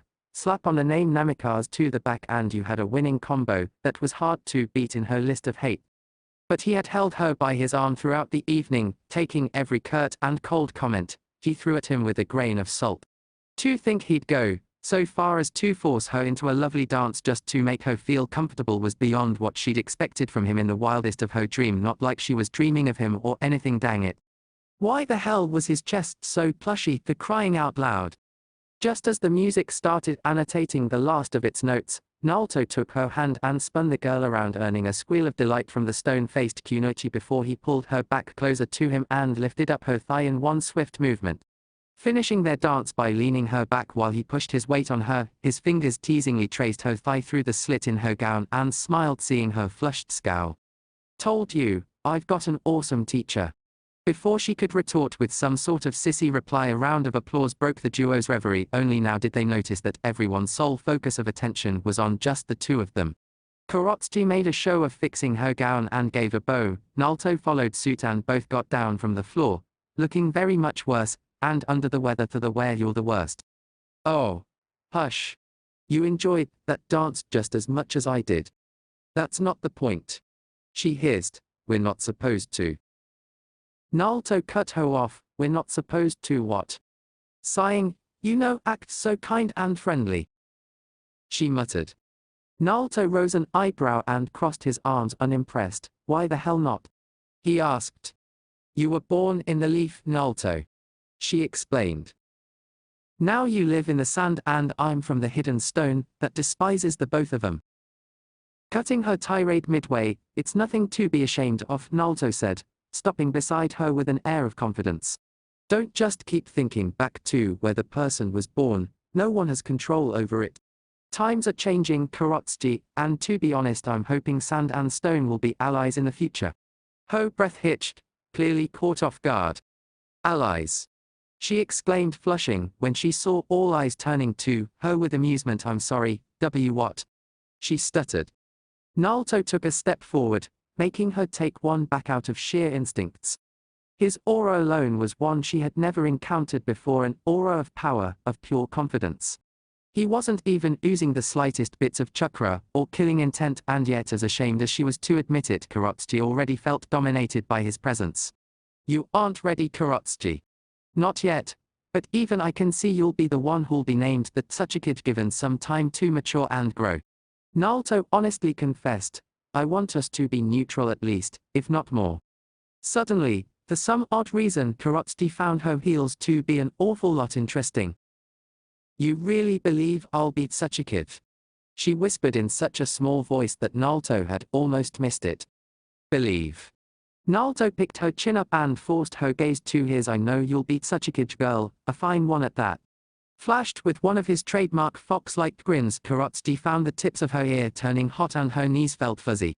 If she were to be honest, which wasn't common, she had been doubting her own worth as a candidate to that position ever since she'd seen that raw display of power back in the arenas. To think the old man she chewed off every day stood on equal terms with these behemoths had crushed her confidence in ways she absolutely did not desire. But here she was being touted as a perfect candidate to that post by none other than Namikaze Naruto, the man who had the guts to go against the Raikage without an ounce of fear. The man she hated, and dare she say, respected and idolized from the bottom of her heart. "Friends," she whispered, pushing her hand onward. "I'd like that." Naruto took it and shook it firmly. "I'm glad," he said, actually glad too, has made at least turned one adversary into a friendship he could rely on in the future. But this wasn't right, there wasn't anything solid to reaffirm the solidarity to this newly minted bond. Just then, an idea struck him and he rummaged through his back pocket for the item. Taking her small hand in his own, with Kurotsuki noting how rugged and assuring it felt against her own manicured ones, her hand instantly curled up into a tight fist from the unwarranted action from the blonde. Rubbing the inside of her palm in circles, Naruto eased her grip and opened her fist before closing it back down to place his kunai firmly in her hands. "Let's seal it with this," he suggested, and Kurotsuki brushed the cold steel in her palms with a forlorn look. She knew it, of course. It was a three-pronged kunai. "What's this?" she asked, feigning ignorance. "This is my treasure," Naruto never ceased to amaze her. "A kunai with the Shiki formula on it. It only works one way, of course." Seeing her confused face, he elaborated. "Meaning it only works if someone on the other end pumps some chakra into it. You don't have to worry about me infiltrating your village or something. It is a fail-safe of sorts. If you find yourself in trouble you can't escape and has no one to rely on. Just ring me up, or give me a call through this." And there it was again, once more his eyes shone with that same aura of dominance she'd been enveloped in before. But the words he uttered next made her very heart shiver. "I'll be there in a flash," Naruto promised, only now noticing the fear and hesitation in her eyes. But this was something she had to decide to herself. Even he knew that much a decision that might very well shape her village's future. How many times had she heard those cursed words? It was part of a popular saying in her village. After all, the Third Great Shinobi War had left a scar too great to be filled in the hearts of her people with time. If you saw the flash, your neck had a slash. This saying had been ingrained in her mind ever since the early days of her childhood. It was the saying that had taken 1,000 lives in a minute, her mother included after all. Everyone knew them in the stone. These kunai knives were hated with a passion back home. But to think these very knives would become a tempting offer to friendship one day. Kurotsuki had to admit that life had a sadistic sense of humor. My village can decipher this, you know. She admitted softly, I can even call you into a trap, and has you assassinated with this, her thumb lightly tracing the treasured formula, affected by the fourth Hokage, her own heart and mind unsure on how to go about this or what exactly she was supposed to make of this unexpected offer. Why was he placing such faith in her? Then you're very welcome to try, princess. Naruto's tone was cocky, mocking almost. But this time, instead of scowling or outright biting his head off, Kurotsuki smiled lightly. She flicked the slit of her gown to the right, exposing her naked thigh and the black belt holding a single kunai to him. Disposing of the prerequisite weapon it held in a trash can kept by her side, she tucked her new and trusted weapon safely in place. I won't tell anyone of this, I promise you're secret safe with me, she whispered, fixing her gown back in place. But why go so far for me? Aren't we supposed to be enemies? Naruto sheepishly rubbed the back of his head. Why stay enemies when we can be friends? He shrugged his shoulders, winking playfully.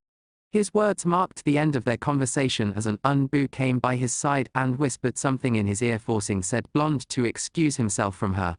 Seeing him go, Kurotsuki couldn't help but murmur. Friends huh? She grinned like a cat, it's got a nice ring to it. Seeing him stride through the crowd like a lion of sorts, Kurotsuki let her gaze linger on his wide and firm back for a moment too long. Were his shoulders always this broad? She hummed, I wonder.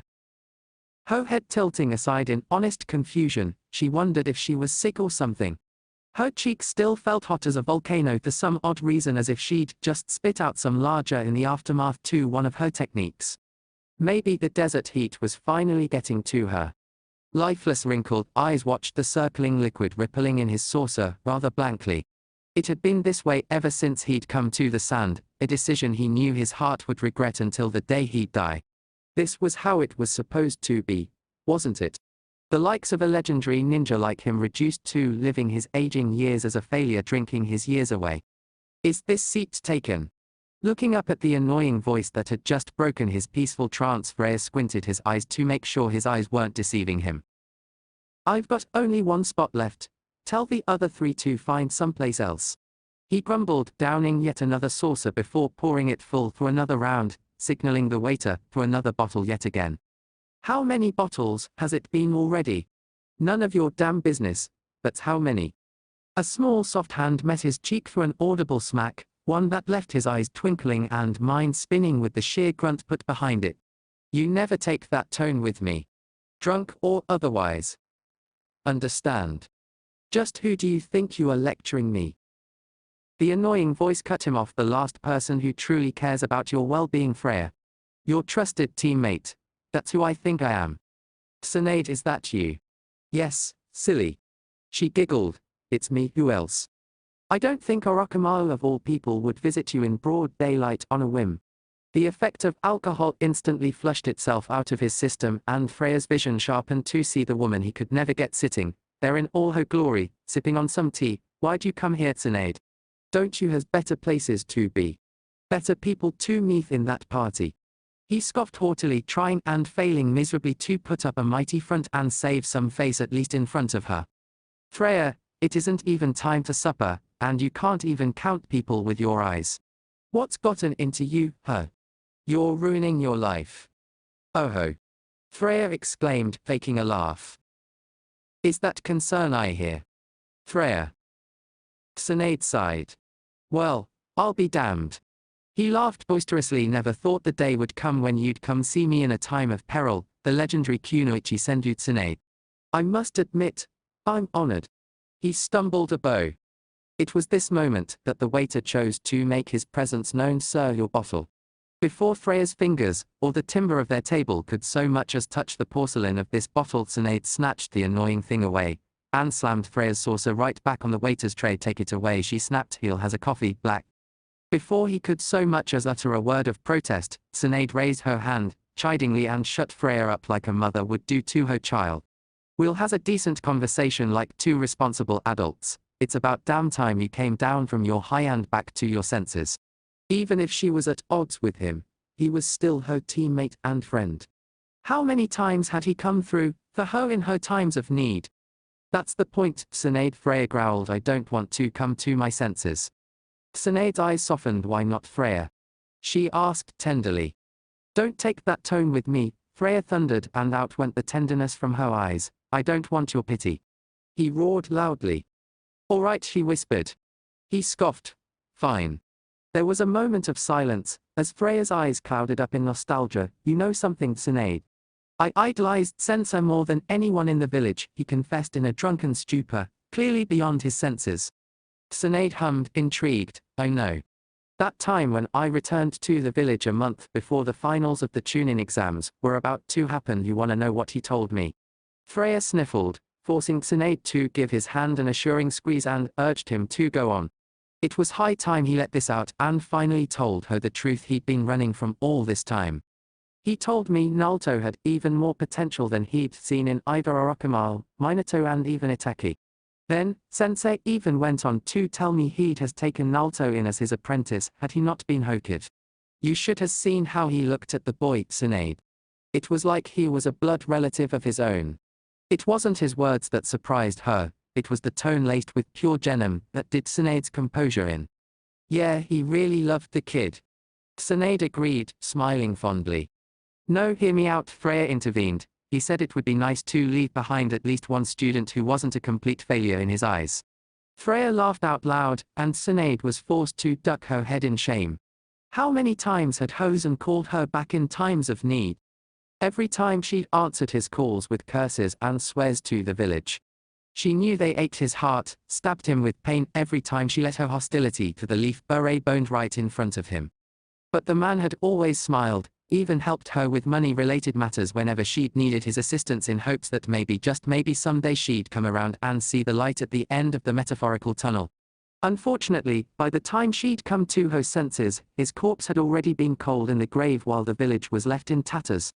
He told me the kid had learnt a forbidden Jonin technique in a couple of hours. This was the first Tsunade was hearing of it, so Itachi leaned forward in interest. I chucked it down as an over-exaggerated praise, of course. But he wouldn't hear any of it. You should have seen him, the man looked possessed. Before Tsunade could get a word off her lips, then I took Naruto on that trip to find you. It was then that I saw what Sensei had seen all those years ago. The raw potential, a legend in the making. Kid nearly mastered the Rasengan, a technique that took Minato 3 years to complete and 6 months for me to learn in a mere month. He was a diamond in the rough.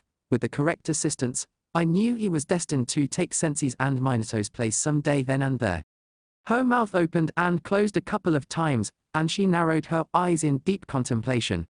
This was finally the time he was letting the cat out of the bag, finally admitting the truths. Then what happened? Then, Freya chugged down the remainder of sake from his old bottle and swiped the drops with the back of his palm. Sasuke went AWOL. Tsunade quieted down completely, letting him push everything out and tell her why the hell he'd gone on and betrayed the boy who he had such high hopes for, the boy who he spoke for with such pride and admiration. I honestly believed he'd fail. Sasuke would go to Orochimaru in search of power and I'd take him out on a trip to train and keep Akatsuki off his tracks. That was the plan. Back then at least. Why'd you do it, Freya? Tsunade whispered, why'd you betray him? She couldn't help but ask the question, eating away at her soul. Because he succeeded. Freya thundered as if the devil himself was upon him. He even succeed where I failed. How the hell could he bring Sasuke back? Tsunade's eyes widened, all blocks in her mind clicking. You were jealous of him? She asked him as if he were ridiculous. Of course I was jealous. He huffed, and she didn't know if he was just drunk or plain old stupid right now. When he was in the hospital, that Hyuga chick would come daily to leave some flowers. A princess adored him, Tsunade. He had the genes and lineage of his parents, an untapped potential no one could hope to achieve given the proper guidance. You see where I'm going with this? He was a carbon copy of me, just a bit more and perfect and completely in reverse. He succeeded at everything I'd failed. Naruto brought back Sasuke where I failed to bring back Orochimaru. He had the love of a princess when I failed to so much as get a glance from the woman I loved. Tsunade looked away at that. Even the toads liked him more than me and Minato combined. Bunta said he was too stupid and gutsy, but they loved him. Plus, he had the makings of a perfect save. Freya crushed the bottle in his palms with a distinct shatter of glass and porcelain. So, when the villagers turned on him for bruising up the Uchiha, I let them be. A lone tear slipped past his cheek and Freya hid his face in the palms of his hands. God knows I wanted to help him, but something dark bubbled up in my chest and I just wanted him to take it. He spat bitterly. I wanted him to feel the burden of my failures, the loneliness of a friend's betrayal and the path of solitude that I've endured on my travels. He made a motion of his neck being sliced, and spoke and smiled evilly, so I sided with the villagers instead of him and cut off his contact with the toads. Told them that he was a traitor to the village and got his contract completely annulled. He nearly cried towards the end. I took away everything from him and left him with nothing. Sinead herself was openly crying now. To think she herself had a part in making Freya fall so far was utterly painful and agonizing at the same time. Freya, she honestly didn't has any words to explain her predicament right now. I'm the true demon, aren't I, Sinead? Freya, Sinead didn't even has enough words left to console him right now. Whether the reason be hatred, pity, or remorse she'd never know. Minato and Kushina left me in charge of their legacy, their baby. Satobi-sensei entrusted me with the care of nurturing one of his soldiers and training the village's Vinchurikai. He was my godson, my responsibility for God's sake, and I pushed him out of his home and kicked him to the wolves. Freya slammed his fist on the table and webbed a link of cracks in it in despair. Why didn't you say something sooner, Freya? What was I to say? He chuckled lifelessly. And who was I to tell? Sinead had absolutely no answer to that. You could have told me. Sinead blinked, realizing it definitely wasn't Freya's voice she was hearing since it was so feminine. Freya blinked, realizing it definitely wasn't Sinead's voice he was hearing even in this drunken stupor. Both turned around as one, seeing a girl with hip-length blonde hair straightened out on her back standing there with a white free-flowing gown hugging her curves. Temari, Sinead whispered in distress. Of all the people, it had to be has been her. How much did you hear? Freya asked with a wince, realizing the true extent of his actions for the night as the alcohol in his system was all but gone right now. Enough, she answered curtly, her stance firm and cool. I came to escort you back to the party, Lady Sinead. She said calmly. Listen, about what you just heard. Freya started to try and explain his side of the story. But, when he saw her cross her arms beneath her bosoms as her teal greens narrowed in on him, words left his throat. Freya, Temari sighed and ignored the formality of honorifics. I honestly cannot care less about what you said right now. I don't even know what to think about you right now. So, for now, let's just forget this ever happened and return to our lives. Freya stayed silent and let her say whatever she wished for. Temari honestly could has cursed him to her heart's desire, and he wouldn't has retorted to even a single word of it. But he knew she wouldn't stoop to do something so low and disgusting. She was above all this. After all, she wasn't like him. She was the girl who held Naruto's heart in the palm of her hands, after all. That will be for the better. I suppose, Freya agreed and stumbled by her side. Just as he was about to pass her, he stopped and looked at her. Temari didn't even bat an eyelash, when he tried to touch her cheek with his finger, only for her to take a step back and stare at him quietly to see what it was that he wanted. You're a great girl, Temari. He acknowledged. You've got the same sass coupled with the soft side Kushina once did. Take care of him for me, will you? Temari stayed quiet for a moment, but after thinking about it, I'll always be there for him, she said quietly. But not for you, for myself. Regardless, thank you. Temari watched him trot out of the bar with a firm gaze, but her heart went out to the man whose walk held none of the composure a legendary ninja like him should have held. Just as he was about to leave Freya, she called out to him. Said man stopped, and looked at her in surprise. Temari turned her gaze to Sinead and motioned for them to come a bit closer. There's a tradition in the sand, she started quietly, honestly confused if she should be doing this with them or not. Elders are supposed to gift their children with something, anything, to impart their young ones with blessings and keep away evil eyes from the shadows of their children. Temari opened up one of her palm and kept the other one on her stomach. I've got neither a mother nor a father, neither does Naruto. So, it's only right I get something for this young one to impart him with an elder's blessings. she whispered, looking down. What? Freya stammered. Child, what child? Where is he? Tsunade tugged his sleeve, wide-eyed. Temari, are you? Yes, she affirmed, I'm pregnant. Lord, has mercy on me. Tsunade squealed in delight. How long? 1 week. Tsunade went forward to inspect her stomach and diagnose her, but Temari stepped back, palm still outstretched impatiently. Don't get me wrong, Lady Tsunade. Naruto may trust you, but you're still a medical ninja from an allied village. You get the gist, right? She asked icily. Tsunade smiled tightly, knowing full well what she meant. Being a medical ninja of her caliber, it wasn't out of Tsunade's skill to perform an abortion with the slightest of touches, and she had even seen the girl try and keep her distance in the house without making Naruto realize it. She hadn't hoped Temari to outright trust her, but Tsunade had hoped she at least had a little faith in her. My gift? Temari asked for the final time. Tsunade hurried through her blouse and took out her wallet, instantly emptying everything above the denomination of 100 in her palms. Thank you, Temari nodded, and turned to Freya with an impatient tap of her foot. Are you going to hand me something or not? She asked. As if someone had pricked him with a pin, Freya shivered. Oh, of course, he nearly cried in joy. The news still hadn't seeped in enough. Naruto was going to become a father. Minato and Kushina were going to be grandparents, and Temari was willing to at least let him impart his blessings onto their unborn infant. He slid his hands all over his torso, his fingers tracing the black thread hung around his neck like a feather. Freya plucked the necklace off, brushing the crimson ruby shaped into a spiral with a forlorn smile. This was Kushina's, he admitted softly, tracing the jewel as if it were the most precious thing in the world. It's all I has now, Temari. Please accept it. The girl graciously took it with both her palms, and clutched it to her chest with a warm smile. Thank you. Tsunade cupped the girl's head in her palms and pulled her blushing face down to plant a kiss on her forehead. Life is a flame that is always burning itself out, but it catches fire again every time a child is born. My grandmother used to preach me this when I was little. Maybe they'll revigor a new flame to this child too. It's truly a new era, Temari.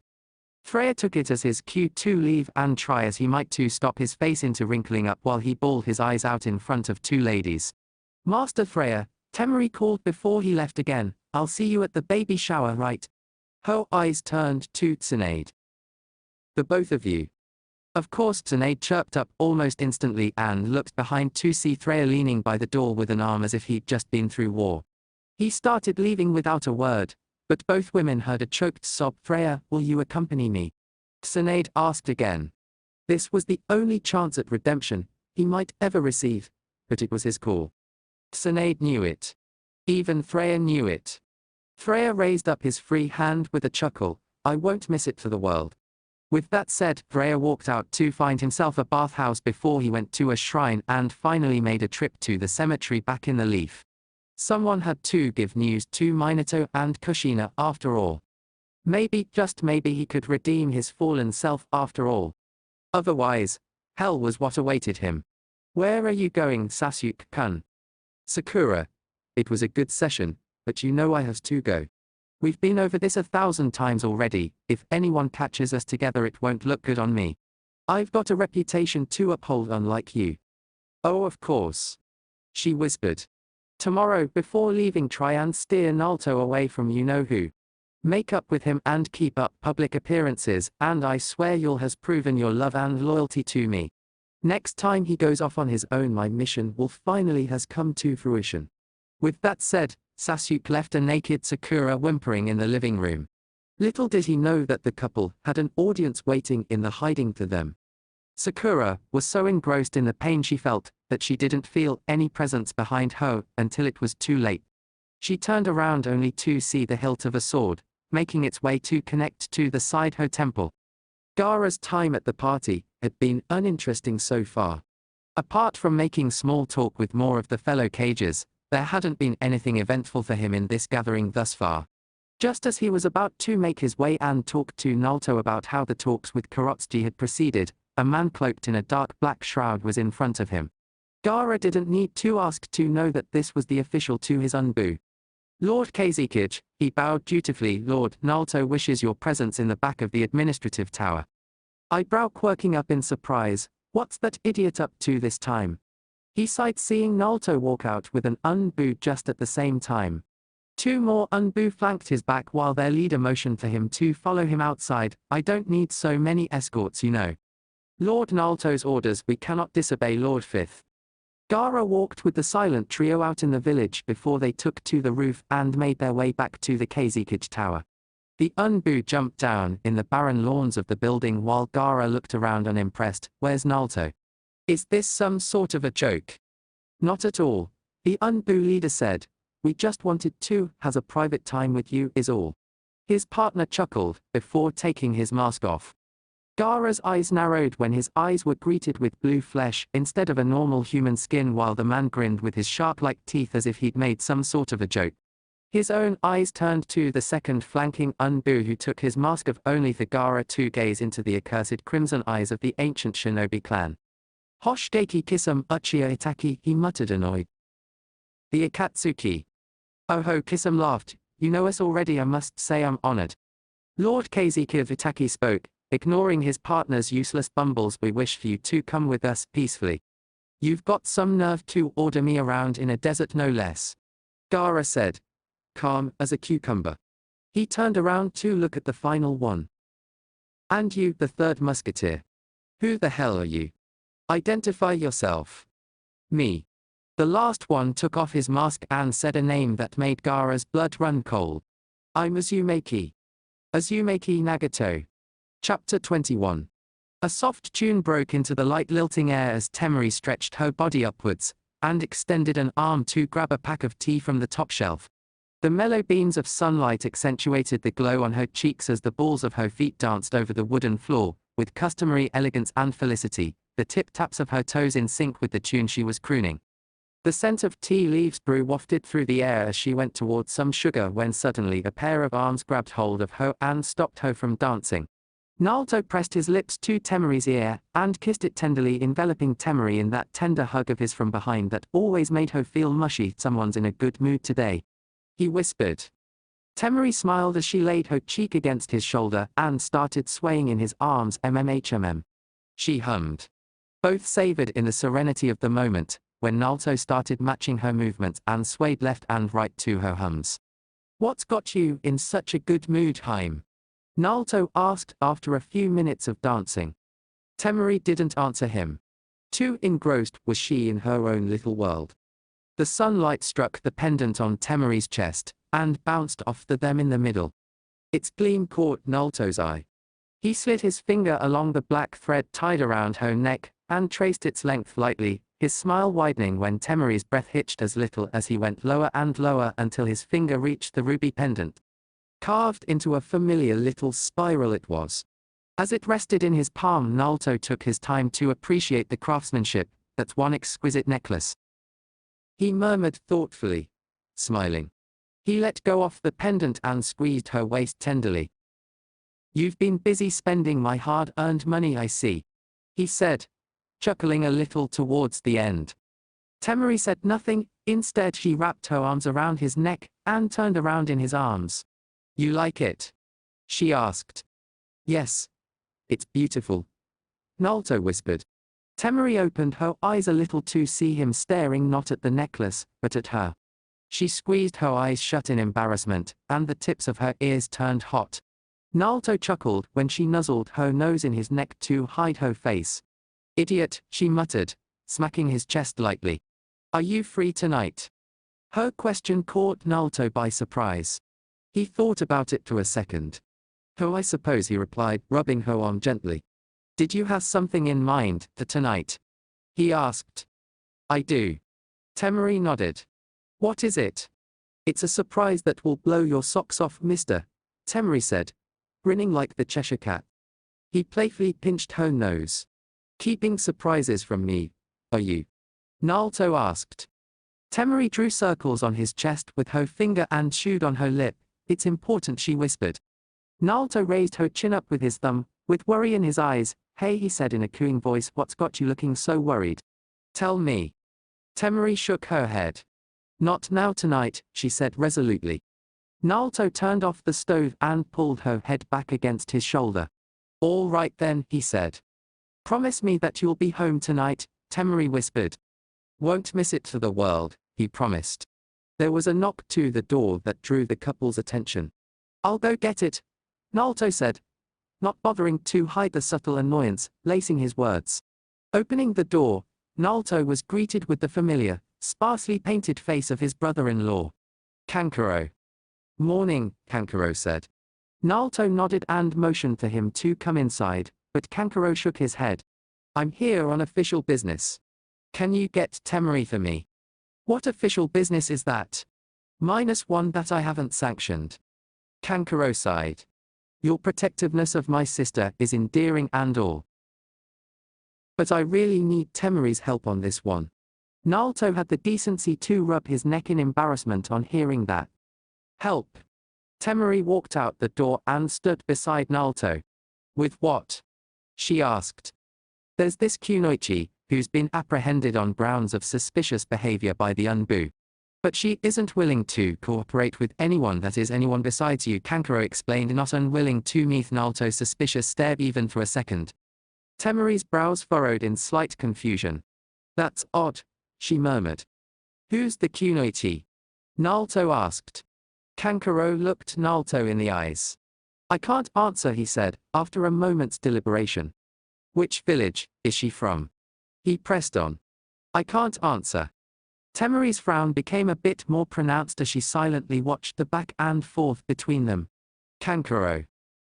She whispered worriedly, when Naruto took a hold of her hand, and gave it a firm squeeze to stop her from interfering. Why can't you answer me, Kankuro? I can't answer. This is my last question, and you will answer me. Did Gaara sanction this arrest? Naruto asked firmly. Kankuro knew from the hard tone that he wasn't getting out of this without an answer. No, he begrudgingly admitted. Temari took a step closer to keep her husband from blowing up at her brother. Naruto took a deep breath and pinched his nose with a sigh. Then, on whose authority was she? Mine, Kankuro answered before he could finish asking the question. Naruto slowly unwound his arm from Temari's grip and gave her a reassuring smile. He took a couple steps closer and stood within arm's length of Kankuro. His tall form towered over the puppeteer like a mountain, shadowing a plain. You do realize that this reckless arrest can turn into an international disaster, right? Naruto asked in a low voice. Seeing Kankuro's hesitant nod, Naruto poked his chest with his finger. I'm giving you full authority, just this once.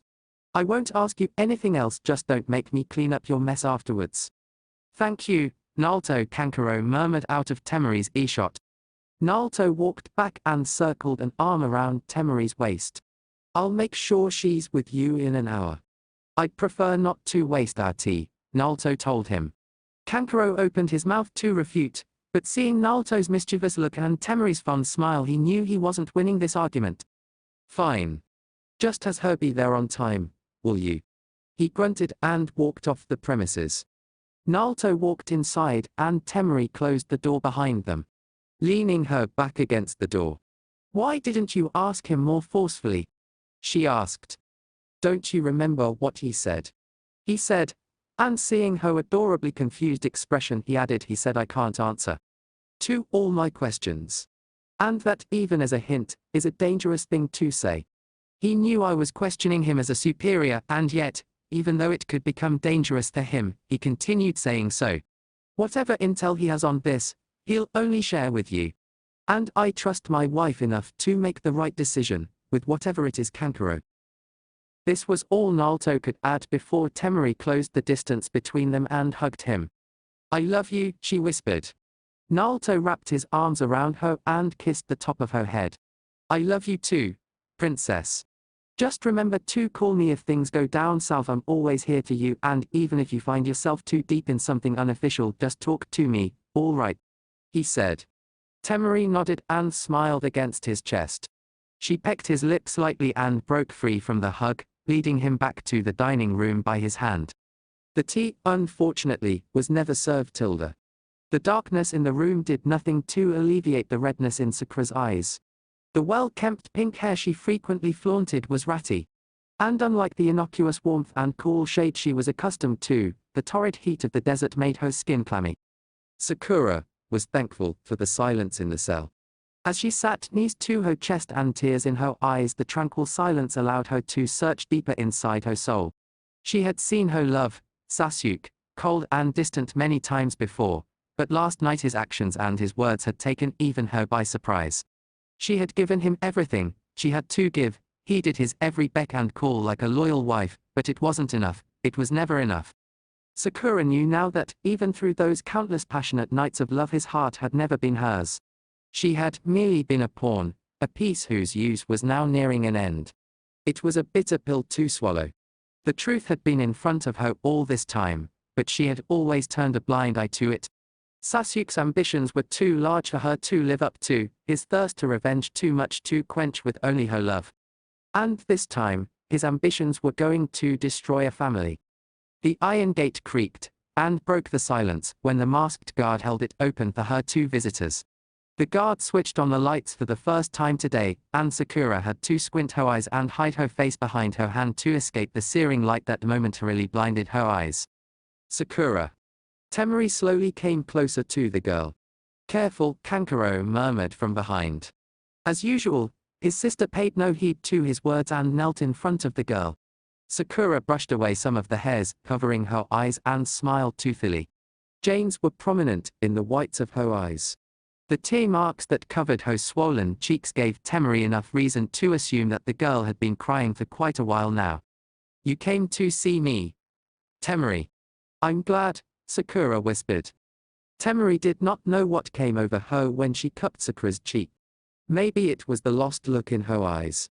Or was it the swollen cheeks she wanted to caress? Perhaps even her own primitive motherly instincts were to blame for the strange affection she showed to Sakura. "What happened to you?" Temari rubbed her cheek with her thumb. Seeing her eyes filled with worry, Sakura circled her arms around Temari's neck and put her weight onto the blonde. Temari tumbled down on her buttocks and enveloped Sakura in a hug. Sakura's soft mumbles were almost incoherent to Temari, but Kami did she sound devastated. "Are you all right?" were the first words Temari was able to make out from the countless others Sakura sobbed. Temari rubbed Sakura's back soothingly and lightly smoothed out her messy pink hair. "Me?"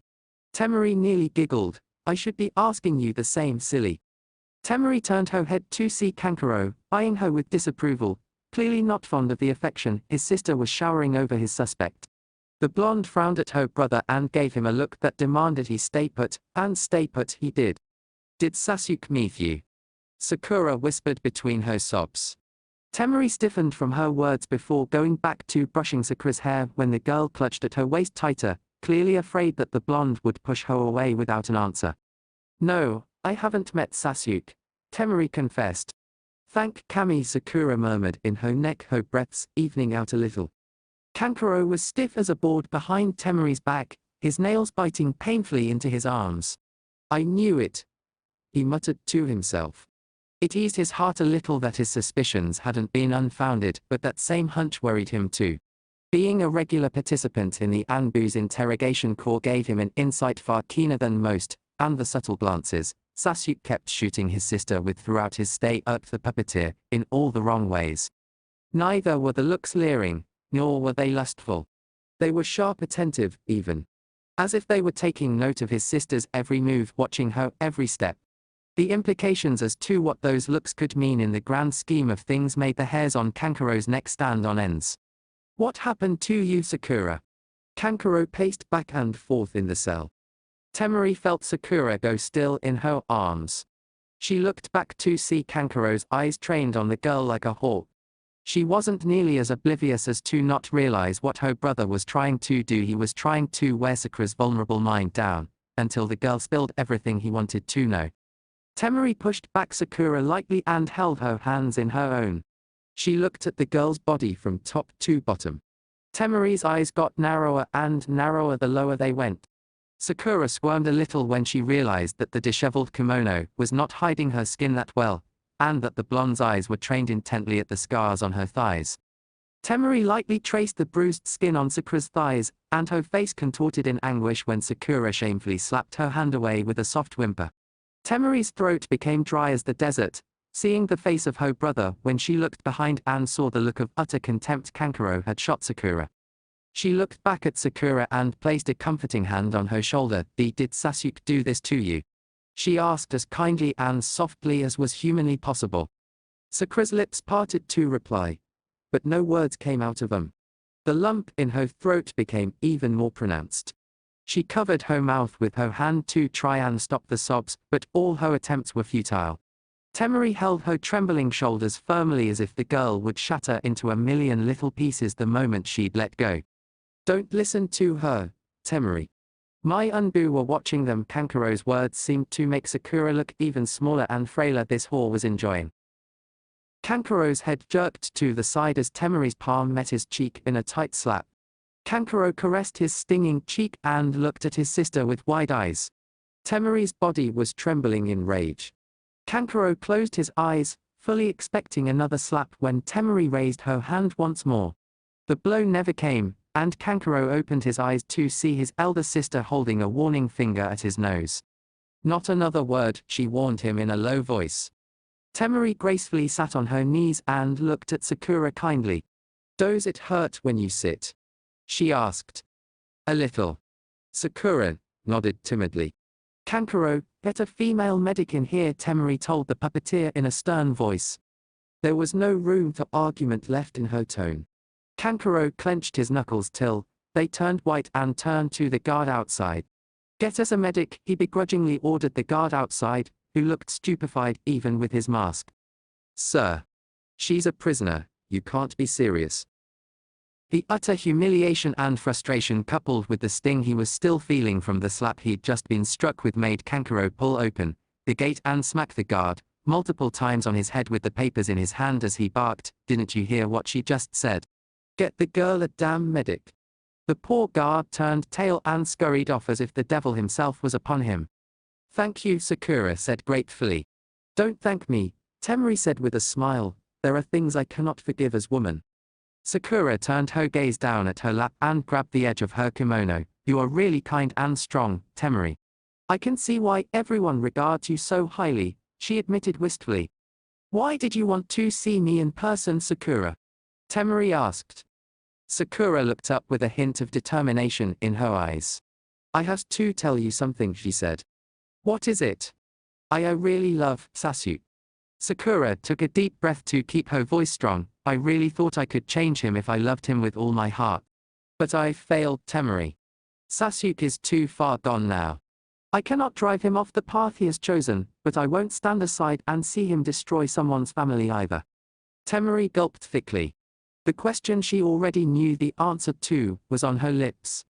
Whose family? She asked fearfully. Sakura didn't say anything, but her silence said everything. Temari steeled her heart and asked in a firm voice, Tell me everything, Sakura. That's it to this part. If you enjoyed it, then like, share and subscribe to the next part. It's going to be more interesting, and also check out the other playlist. Hope you would like them too.